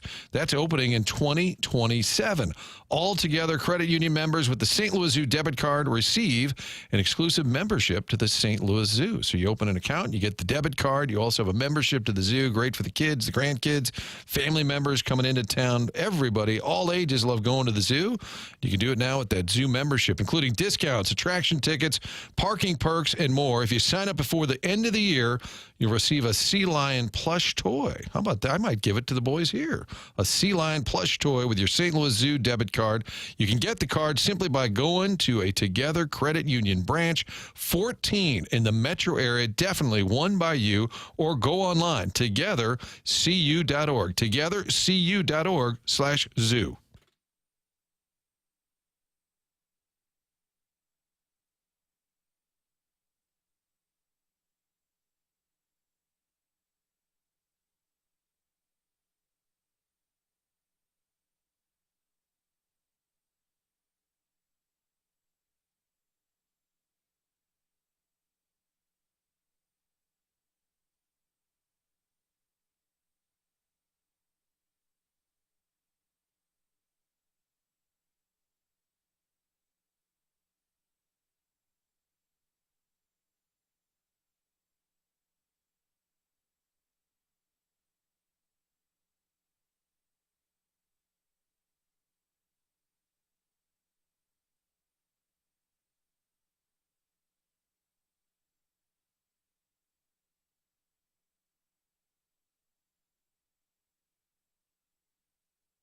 Well, Martin, the surprise guest segment has won another listener over. You know, I was out on the new morning show, mainly because of Jackson. What? But after the segment with Big Walt, I'm locked in. This is quality entertainment. That's from the 636. Okay. Jackson, you say it brick by brick, one by one. We will go door to door if we have to. Yep. Inch by inch, and we'll take the miles when we get them. And the sports updates are helping, too. When I agree with that. Sounds like it keep us abreast of what the Clippers are doing. Clippers update. That's what it was. That was a lot of drops in the making, I feel. Can you go through that later when you have time and pull a drop or two out of Big Walt? No problem. Look at that. No hesitation either, Doug. Do you notice that? No problem. This is the guy who's locked in right now. If there's one thing about me, it's that I'm affable. Oh, gosh, an eye on yourself, too, buddy. Every time I talk to Jackson, I say, I'm not a big bit guy. He goes, but you just gave me a bit. And I'm like, that's true. He's it's always so adamant that he's not a bit guy, yet he's only texting me about doing bits. You have no idea. I just was texting with Joe Buck about some bits that I had in mind. Sketches and bits. Sketches and bits. And I said, I'm going to try this out. We'll try that. We'll get to it. We got a lot to get to. We got time. But I have one in my head, and it's Sauna Steve. But he's in the steam room at the MAC, but he calls in to talk stocks and tips, and the world's just busting his ass because he just can't get ahead. And he lost money in the Asian markets overnight. He might have to sell the Range Rover. You've kind of heard these guys. Have you ever been in a locker room? They're very busy and very, very wealthy. Wealthy and, yeah. Wife wants to sell the house in Aspen. If you had a chance to listen to the hashtag sketch and bit that Joe Buck sent us from the ticket on Bruce Bochy, I mean, it's worth playing on here. I played it for you, Jackson. Yeah, really good. It is essentially Martin's Ask Tony, but they do it in Dallas on the ticket. Sue him? That's up to you. I think it's your IP. It's brilliant, and Joe's like, you got to be doing nonsense like this, because I think Aikman has a stake in the ticket. I believe if at least he appears on there, and I think he has some equity in it. And the ticket's a super successful station, and the Ask Bruce Bochy is essentially Ask Tony 18 years removed. Yeah. Maybe we'll have a binder, and we'll flip through it on occasion and say, it's the bag of bit. And you guys pick bag of bits. Bag of bits. And you guys pick the bit, okay? I liked Ask Pobo yesterday where you did Mosaic. Yeah. The voice wasn't perfect, but the cadence was outstanding. I was just trying to give you, my focus there was just the verbiage, just the actual answer. And the cadence was really good, too. The wording. Yeah. Well, thanks, Jackson. Has to be more condescending, too. Martin, you've got things, right? I do. I actually am running down to City Park. I don't think it's going to be called that much longer. Big news. Talking with my guy, Matt Poling. I think they're going to have I know they're having a big announcement. I think we'll have a new name. Remember it was Centene Stadium for about a year or two? That went away. They labeled it City Parks. I'm curious to hear who's the new sponsor, what's the name, and how do you keep City Park, which I do think has some equity with fans. I agree with that part. Yeah. So I don't know if you say it's City Park presented by... Enterprise has already got their name on the arena, so it's unlikely they would do the soccer team as well. Yeah, I don't know. Well, I better go find out. All right, Martin's got things. I have 100 West Dental is where you can go on 100westdental.com and work with Dr. Brandon Pryor, who is in the YouTube chat quite often throughout the course of the show. 100 West Dental is online at 100westdental.com. And if you don't have dental insurance, that's not a problem at 100 West Dental. They have a membership plan, and the membership plan aids in the cost of dental work for those who do not have dental insurance. They have a huge promo going on right now that if you mention my name, you get $1,000 off Invisalign. And if you're on the fence about Invisalign, they have a digital scanner that can show you a simulation of what it'll look like before you even go through with it. Go to 100westdental.com or call 636-585-0100. It's 100 West Dental. And here's the thing. Dental health is not separate from the rest of your body's health, and bad dental health can lead to bad health for the rest of your body. Don't allow that to happen. If you haven't gone to the dentist in a while, go to 100westdental.com. Work with Dr. Brandon Pryor and his staff. It's on Manchester, right across from McKernan St. Louis Acura in Manchester/Baldwin in St. Louis County. All right, we will close out our final segment of the 9 o'clock hour, even though it's 10:04. We're doing our best with the clock. I don't know. We're doing our best, Doug. It's all right. Chris Zimmerman's going to join us coming up at 10:15 talking about Amendment 2. Martin's going to handle things in the City Park announcement. This is the Morning After, presented to you by Brown and Crouppen on 101 ESPN.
Welcome back.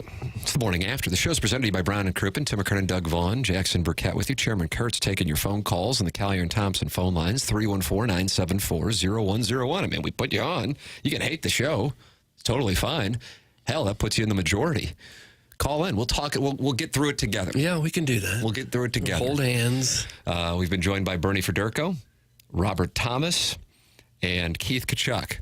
So initially, 101 listeners are saying, you nitwits don't talk enough sports. Now we've had Bernie Federko, Robert Thomas, Keith Kachuk. We're about to have Chris Zimmerman. Now it's you guys talk too much hockey. We have sports updates.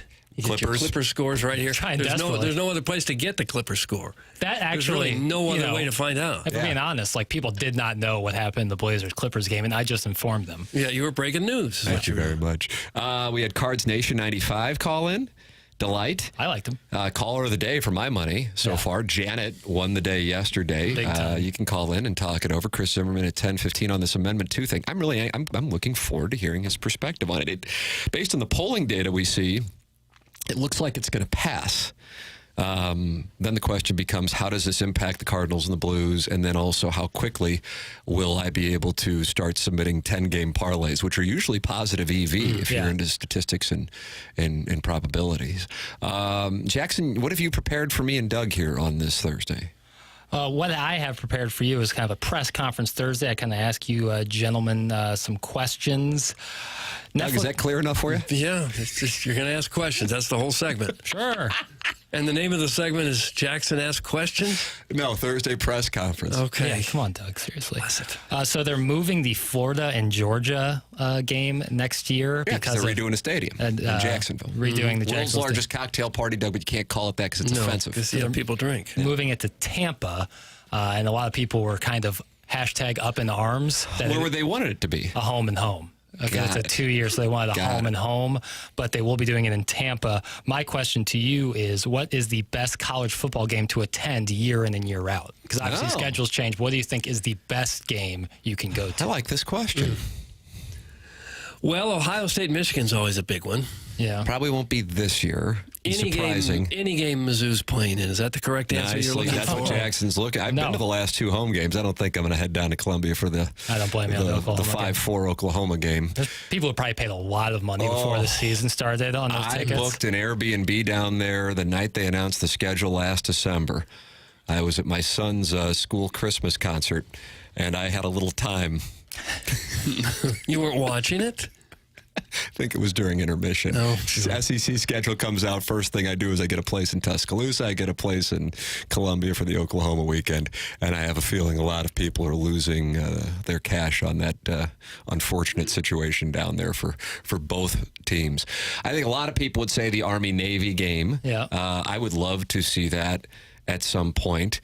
I would love to go to an Iron Bowl when it matters, though. Kind of like I'd love to go to Ohio State, Michigan, but this wouldn't be a year I'd want to go to that, and I really wouldn't want to go to Alabama, Auburn this year either. You know what I mean? Totally. I mean, the all-time great, and it was a one-off, was Missouri, Kansas when they were playing to be number 1 in the country in 2007 at Arrowhead, too. I mean, that made it even better that it was at Arrowhead. Yeah. I think for me, any Penn State whiteout game. Well, you really love the whiteout. Just so you can wear a white T-shirt? That's his thing. Everything I've heard about Happy Valley is it's in the middle of nowhere. You come up over a valley and you see it's just in the middle of nowhere. It's like a football paradise, an oasis. And it goes you can feel the stadium shake. The energy's crazy. So I'd say any Penn State whiteout game at night. Huh. Doug doesn't like your answer, just so you know. A night game at LSU would probably be fun to see. That's a nice play. Lane Kiffin would say the same thing. Yeah, he wasn't too high on the fact that Hottie Toddy, good gosh almighty, is not going to get one SEC night game this year. And that's, it's one thing if you're kind of like a butt ass. But Ole Miss has been hanging around the top 10, started the season in the top 10. Who knows? Maybe they can get into the playoff. It's certainly not likely at this point.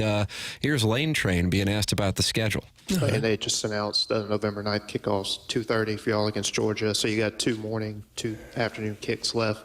From your perspective or coaching perspective, is there any advantage at all to playing day to night kickoffs? Yeah, I mean, I think that's proven over time in NFL and college. Playing at night in electric atmospheres is a home field advantage, and tough when you got to do that as a opposing team. So that's been proven for a long time, and So who went at night? LSU gets to play at night again, I guess. Shocker. No. So that's 2 for 2 for them. It is an advantage. I feel bad for our fans, to not have one night conference game. Is really unfortunate for them, and so whatever. It's just really disappointing, but it is what it is. Okay. He sounds very young, doesn't he? He's got a voice sounds like 51, 52?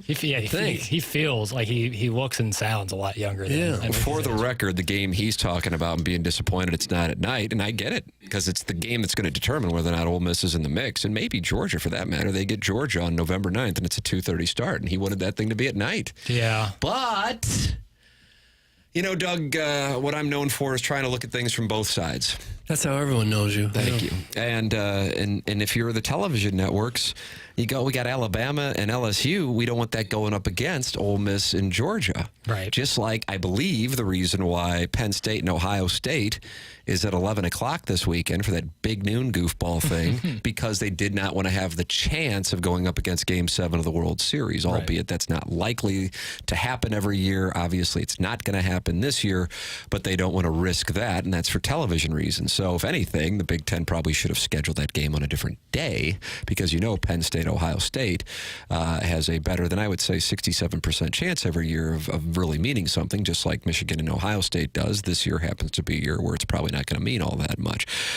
So I get where Lane Kiffin's coming from. When I saw Missouri LSU last year was going to be an 11 o'clock kickoff, it destroyed me. Yeah, it sucks. It sucks. And then here's Missouri and Oklahoma. They get a night kickoff the same time that Alabama and LSU are playing, but that's because the game means nothing.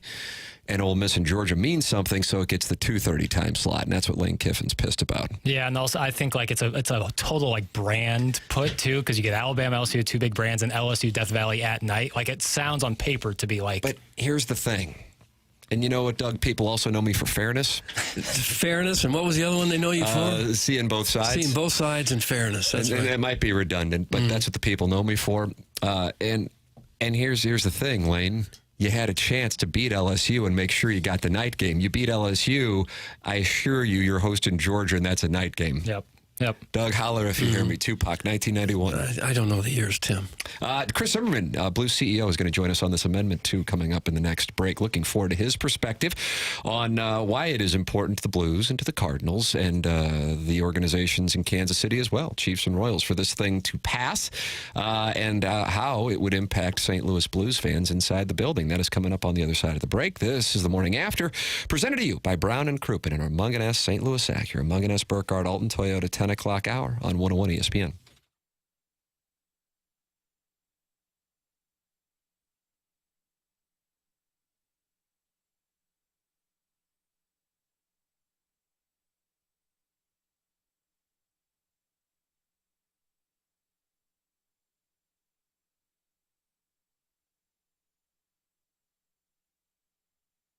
Underdog is the place to play if you are a sports fan looking to win money while watching sports. With over 5 million happy players and $2 billion won, Underdog makes it fun and easy to cash in on all your favorite athletes' performances. Got Thursday night football this evening. Is tonight the night for the Jets to get it going? Fine, I'll go with higher. That's what I'm going to go with on Aaron Rodgers pass. I'm gonna buy in. That's where I'm going to go. This season, Underdog will be running a special promo or bonus almost every single day, like Profit Boost, where you can pump up your winnings in just a tap when you apply the boost to eligible entries.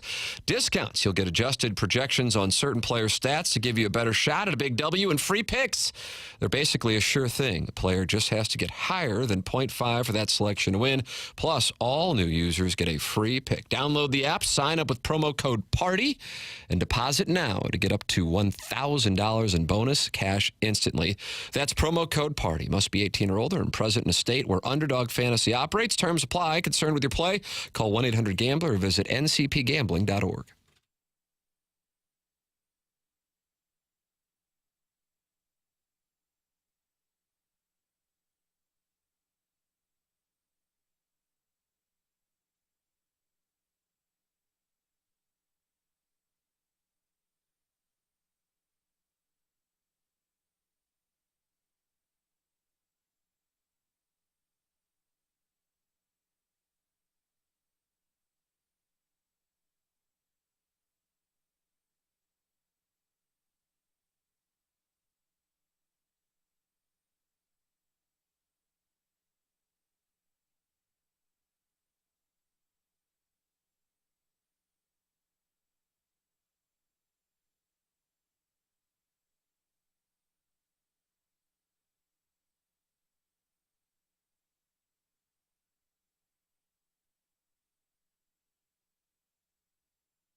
Welcome back to the Morning After, presented to you by Brown and Crouppen. I've decided to stand in this segment, but I don't know if anybody can tell the difference. I'm usually sitting on two phone books. Still same level. Yeah. So I don't think you have to adjust anything, Jackson. No. It is the Mungan St. Louis Acura, Mungan Burkett, Alton Toyota, 10 o'clock hour. Tim McKernan, Doug Vaughn, Jackson Burkett with you. Chairman Kurt fielding your phone calls on the Callier and Thompson phone lines. Send your emails in for our Design, Air, Heating, and Cooling email of the day. That comes your way at 10:45. And right now, it is our pleasure to welcome to the program Blues CEO, Chris Zimmerman. Chris, good morning. Good morning. Thanks so much for taking time out of your morning to join us and to give us your perspective on Amendment 2, which Missouri voters will go to the ballot box and make their choices known on this Tuesday. This has been something that the franchises throughout Missouri have really been backing. Why is this something that is important to the franchises and in particular important to the Blues, Chris? Yeah, well, thanks for the opportunity to come on. And actually, I got out yesterday and voted. It's clear people are getting out early. So not just Tuesday, it's happening now. Anyway, sports betting, yeah, when the federal government legalized it broadly and it became an issue that was going to be regulated state by state, we, like states across the country, began to draft legislation. We spent, I forget whether it's 5 or 6 years now, trying to get sports betting legalized in our state. It's already been legalized in 7 of the 8 border states around us, and we, along with the other teams, believe that a regulated sports betting industry that can also provide benefits back to the state. And in our case, there's funding from the tax revenue collected that will go to support education. So for us, it's about giving Missouri residents the same rights that 38 other states have in most of our border states, and finding a way while we do that to also provide some other benefits back to the citizens of our state. I see virtually every pro sports organization in the state of Missouri is supporting this. What is in it specifically for the teams? Yeah, I think there's a couple things. I mean, one thing is that, and I compare it a lot with, quite honestly, the growth of fantasy football. Sports betting is a way that fans engage and find additional interest and ways to really enjoy and be involved in sports. Whether it's betting on who's going to hit the first home run, who's going to score a first goal, all of these are elements, and particularly in today's world where so much is happening on people's phones, it's another way to engage fans, and we think over time to increase our fan base, which obviously, if there's a common theme, we all compete for people's attention, we compete for their discretionary time, and we believe that this is going to be a powerful, another powerful tool for engaging our fan base. Does it benefit revenue for franchises? Yeah, there'll be some sponsorship opportunity. It's not. There's no windfall here for the teams. Will there be sponsorships, whether it's from local sports betting, mobile sports betting? Sure, that's happened. I can tell you, out of the entirety of our budgets, it's a minor piece. So we're not spending all of this time because that there's a direct economic windfall. What it will do is, as I said, it will certainly provide another way our fans, many of whom are already participating in legalized sports betting. They're just driving over the border on a Sunday, and as you know, the numbers are not insignificant of people who are doing that, whether it's going to Kansas, whether it's going across Illinois and other states. So we feel like, we don't feel like, we know that this is happening. Thousands and thousands of our residents are finding other ways to bet. We believe regulating it and having benefits that come back to support, various needs, and in our case, education in Missouri is a much better thing for us to be doing. Do you think this is going to pass? Do you have a good feeling about it? I have a pretty good feeling. Like everything else that's, I think, happening in this election cycle, well, maybe not everything, that may be an overstatement, but there are people on both sides. I get that. I've quite honestly, I've been trying to understand. We keep trying to dive deeper and understand the people who are opposed, and I recognize some. For some, it's about just not believing that gambling and or sports betting is a good thing. For others, I've heard that people complaining, well, are the dollars really going to education? I will say the dollars are definitely going to education. This is a Constitution amendment to the Missouri Constitution, and it is very clear and required that the tax revenue will support Missouri education. And I believe our teachers and our funding is somewhere around 48th in the country. So though this is not going to solve that problem on its own, we think it's a meaningful contribution in one of the most important places we could support. So, Chris, this is informative as it makes it a concise message from someone who's the CEO of a franchise here in Missouri. And I want to make sure I get all of this absolutely correct. And if any of it's incorrect, please let me know. So it's not like the Blues are going to be opening up their own sports book, correct? We will not be opening up our own sports book. Will there be opportunities to place legalized sports bets in our building or on your phone? Yes. Okay. All right.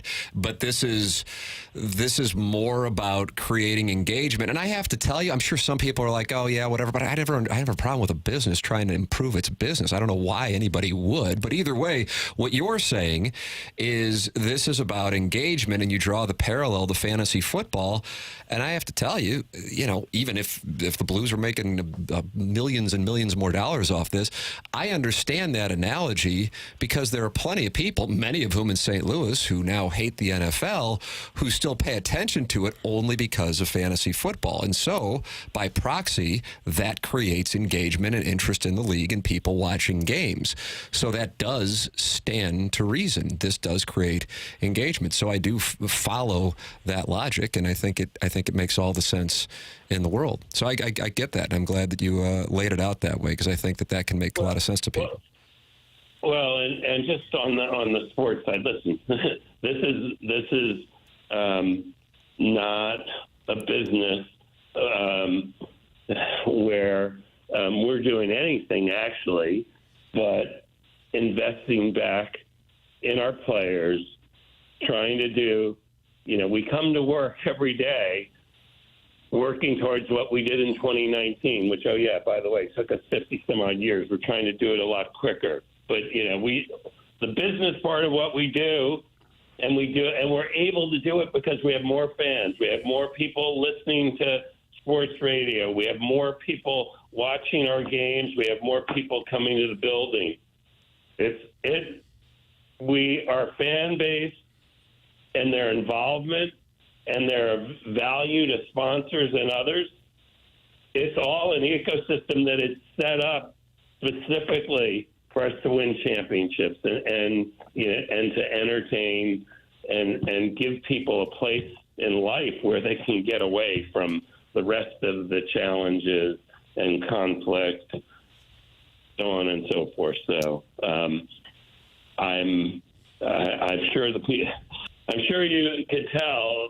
For me, again, our job is to listen and understand what everybody feels about the different positions here. But I really do believe that this is a clear one in terms of our motivations and what we believe the benefit to the citizens of Missouri will be. Final question, and you might not have the answer, so if that's the case, I apologize in advance. If this were to pass on Tuesday, how quickly would it impact the availability inside of Enterprise Center? That's an excellent question, which I should have when people talk to me about this. I'm just assuming, like many other things that would go into place, that this would happen after the first of the year. Okay. The next time I talk to someone, I'm going to have that answer. All right, there we go. So I appreciate you asking. Yeah, it's obviously the ballot is filled with, I don't know, what were there, seven or eight state amendments. Doug, you've already voted. Do you remember how many amendments are? I think 7. I'm kind of looking at a page, and there's a Proposition A, too, for minimum wage. So Yeah, and there's some county, there were some county things, but it's, I don't know. I also think, certainly, I've been here now 11 years. They're the most amendments that I think I've ever seen on a state election. So anyway, we hope people will understand and vote yes on 2. I recognize that there are people, there are fans that we value, and we understand there are going to be people on the other side. So I think it's probably a close vote, and but we feel good about where we're going to end up, and we will see. All right. Well, if you are going to be voting, whether it be today or on Tuesday or any point in between, you've now heard the perspective of St. Louis Blues CEO Chris Zimmerman and why the Blues, amongst other sports franchises throughout Missouri, are in favor of people voting yes on Amendment 2. Chris, thank you so much for the time this morning. Great to get your perspective. Thank you. I appreciate it, guys. Thank you. Thanks, Take it easy. That's Chris Zimmerman with us here on the Collier and Thompson phone lines. Your thoughts. Would love to hear from you. Air Comfort Service text line 314-399-9646. Collier and Thompson phone lines 314-974-0101. And coming up at 10:45, the Design Air Heating and Cooling email of the day. James Carlton brings us Gabe DeArmond every Monday and Friday. And James Carlton is my insurance agent. He's online at carltoninsurance.net. His number is 314-961-4800. I personally work with him. I made the switch to him 5.5 years ago, and I am telling you, I would recommend him to anybody, whether I'm on the air or I'm talking with you off the air at a restaurant or we're emailing, DMing, whatever the case might be. Since I made the switch, I have noticed a major difference, not just with the customer service and the attention to detail, but how proactive James' staff is in trying to save his clients money. And isn't that what you want when it's all said and done?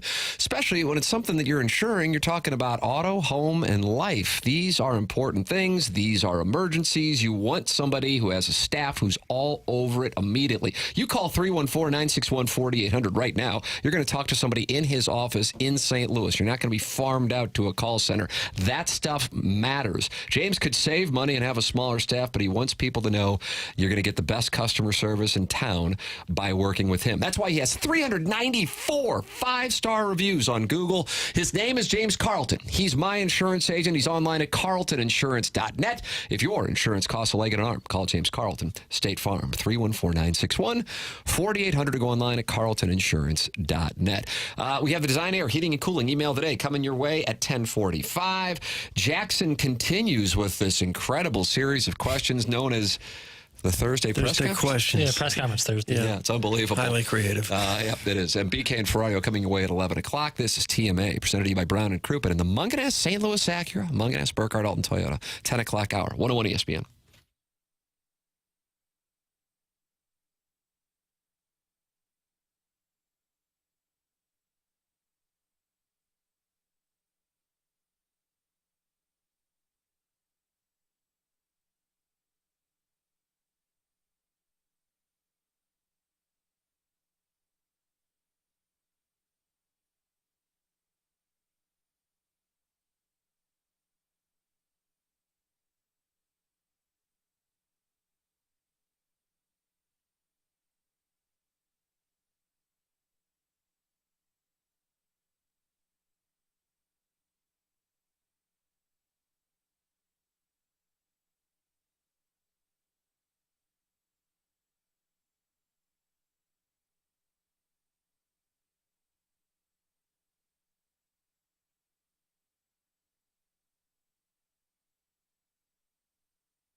Next week, you think?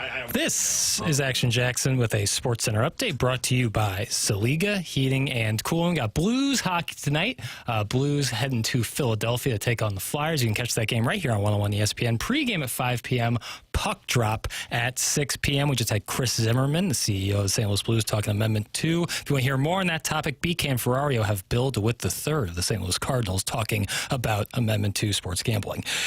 That was another SportsCenter update brought to you by Saliga Heating and Cooling, an independent American Standard heating and air conditioning dealer.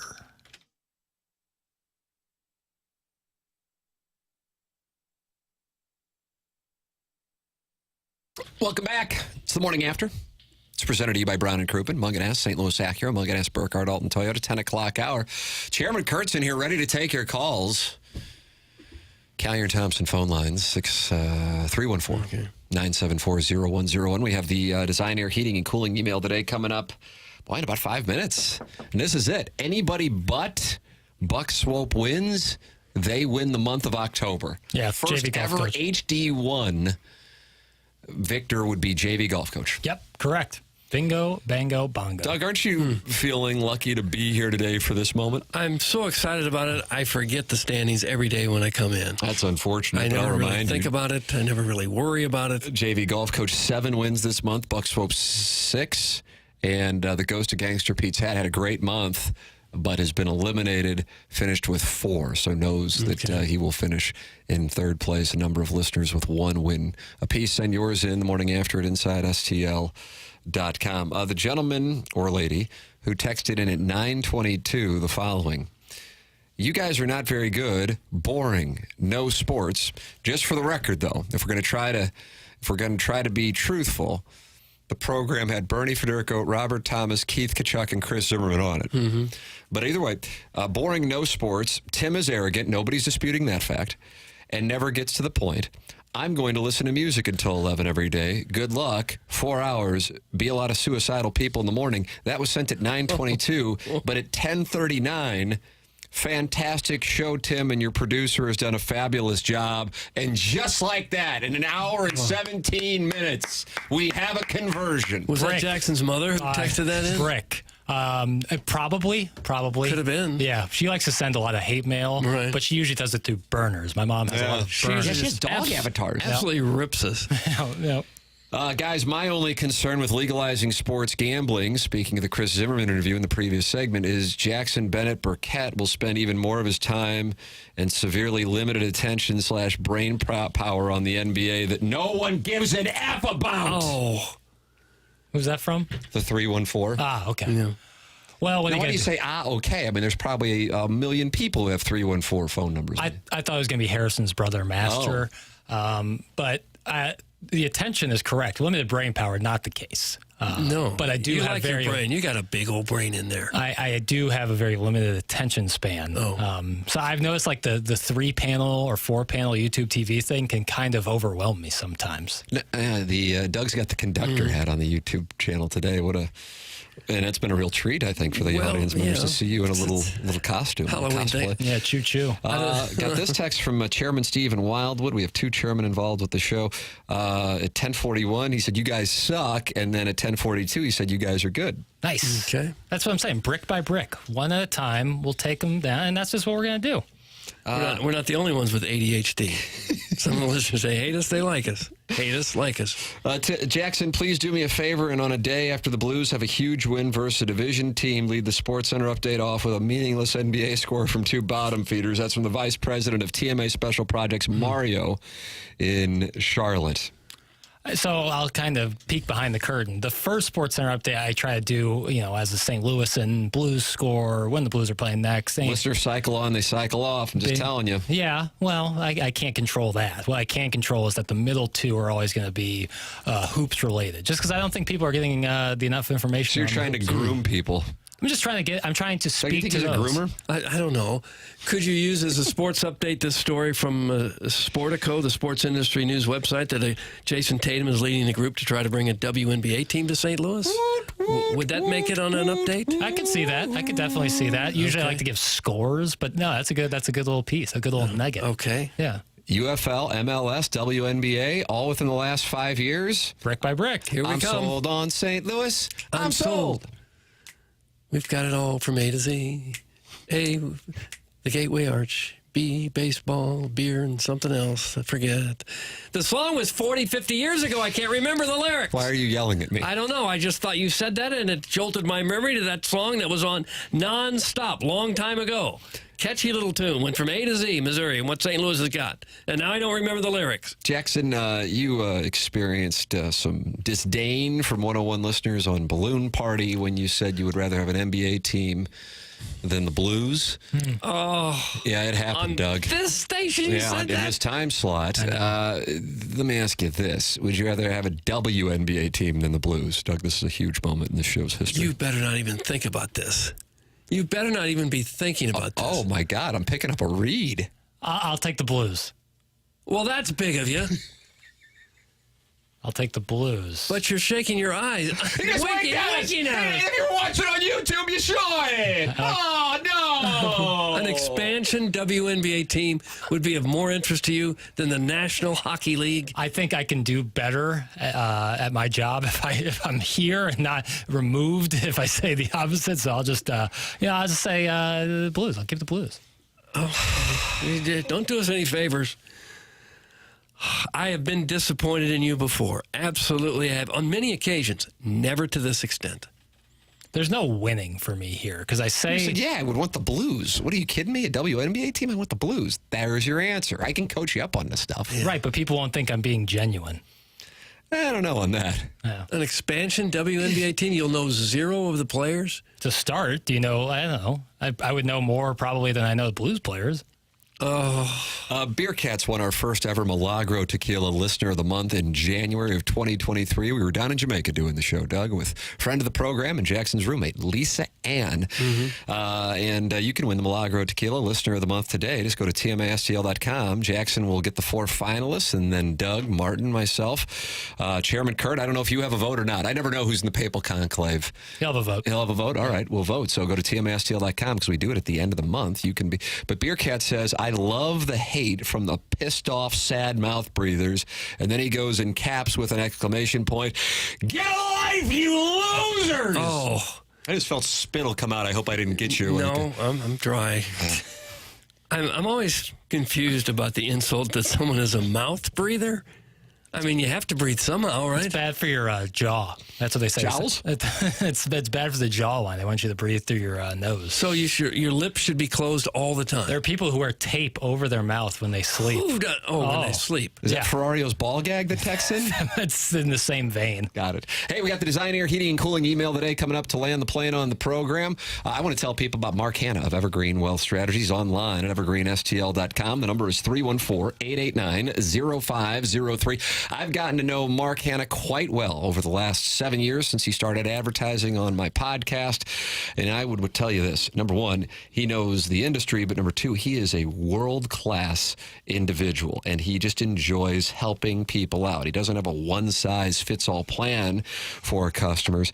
It's case by case. And he will take time to listen to your goals, and everybody's goals are different, and work through them with you. That is his reward in his industry, and he means it. I can tell you that firsthand. 314-889-0503. You call that number and talk with Mark Hanna. You're just going to feel better getting off the phone. I promise you that. He's online at evergreenstl.com. Everybody needs a financial advisor, especially our younger listeners. Get on board now. I'm telling you, when you're in your 40s and 50s, you'll be glad you did. evergreenstl.com. This is TMA. It's presented to you by Brown & Croup, and Design Air Heating and Cooling email today is next on 101 ESPN.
Street.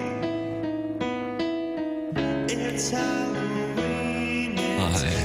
All right, Doug, you got it. It's Halloween. You got acoustic sessions, and it's time for the Design Air Heating and Cooling email today on TMA on 101 ESPN. Here we go. Anybody other than Buck Swope wins, JV golf coach wins the month. Okay. You guys continue making progress with the melting pot of TMA and 101 listeners by starting the show not with the World Series champions, but what is going to have to wait? That is going to have to wait because we first need to get to the attractiveness of Retief Goosen. They are going to hate it when they find themselves laughing about the discussion later in the day, but that is what happens with the program, and it should be embraced. I am voting no on Proposition 2 because things are now, I can count the bets that I would have made if I had driven across the river and ignore the ones I would miss because I didn't actually make them. I am pretty sure that I am hitting about 85% and don't want accountability or tax revenue for Webster Groves. That's from Shooter McGavin, the Vice President of Outdoor Halloween Decoration Rentals, where we have it all. Witches, vampires, CBC kids, mummies, ghosts, cyclists, and vegans. CBC kids took shrapnel. Shooter McGavin. I leaned down for the first kiss. The way she brushed her closed lips against mine was almost chaste until Nina dug her fingers in my hair and drew me near. Nina opened her mouth, allowing Liz's tongue to enter. Doug, am I in the filtered file? No. Who passed that one through? I think it was Martin. Martin? He really wanted this one in. Are you done, or is there more? I think it gets a little more graphic as we go. And Tanner asked us to be out at 10:57 because they got Bill with the third on. Okay. That's a great interview. That's a great get. I want to listen to that one. Bikini model Brittany, Doug. Bikini model Brittany. Let's see, we got Dear Janet, I'm all in. I will quit my job to wait on you day and night. I will sleep at the foot of your bed like an obedient dog. Whatever it takes, I'm yours, Janet, baby. You've got me hypnotized. I want you the way a diabetic dude from Cottleville craves a second helping of gooey butter cake. What in the world? I've got 500 pan coins and a 12.3 index on the Grint app.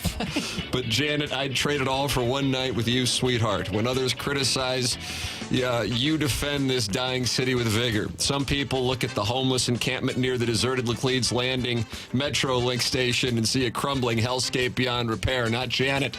Somehow she sees St. Louis as a thriving, vibrant city that puts Charlotte beaches and mountains to shame.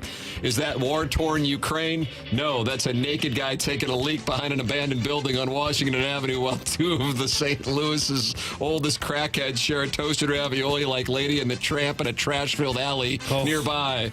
Last time I checked, Charlotte doesn't have a standalone Auntie Anne's pretzel shop. And they didn't slay the dragon. North Carolina sports talk shows would never have the balls to hire a listener off the streets who frantically sprints in and out of the studio like Usain Bolt to check if the phones are ringing. Simply put, ruin me, Janet. That's the JV golf coach. JV golf coach. And finally, Sadie Hawkins, Doug, the 5-run lead turned out to be the most dangerous lead in baseball as the Yankees have nothing to hold their heads down about except the fact that they didn't play well and gave away this World Series. And Cleveland, the world's most famous Nepo baby, hit a meaningless garbage time jumper with his team down 20 points with under 3 minutes to play. But I think the lead is that Libby Jack thinks the audience is evenly split 55% liberal and 55% conservative. That's not what I said. Right on cue, Libby Jack's conservative man crush is calling in to flirt with him and talk about how much this show sucks. Interesting that Libby Jack needed 48 hours to decide whether or not he was down for anal, but when it comes to letting websites pawn his digital hole, he gives it right up. That's right. The show advanced today when a 29-year-old truck driver with a thick southern drawl called in to complain that he doesn't know who the hell y'all are before begging for hamburger coupons that he'll never use. Martin tried to extend an olive branch by offering to send him fries, to which the truck driver deadpanned, before We're ultimately declining Martin's offer, but you can send him some of them shakes y'all got. Iggy returned to the TMA fan page like Jordan, not wearing the 4-5, but wearing a Speedo. It was a gracious message of positivity, thanking the listeners for their loyalty and kindness and wishing the show the best. Love you, Iggs. I wonder if our geriatric 5'4" friend is going to follow through on his threat to go trick-or-treating tonight. It's Halloween. It's time to hit on your attractive neighbors. It's Halloween. It's time to scare the pants off married women. It's Halloween. It's time to do some landing strip carving. Who are you going to bang on Halloween? That's Buck Swope. And what do we have? The Design Air Heating and Cooling. Go. I'm going to vote for JV golf coach. I'm going Buck Swope. Oh, my God. It's up to you. I'm going Buck Swope. Buck Swope is forced to one-game playoff tomorrow. It's unbelievable. Time for us to go. They've got Bill DeWitt the third coming up in 15 minutes on BK and Ferrario. This has been TMA, presented to you by Brown and Crouppen on 101 ESPN.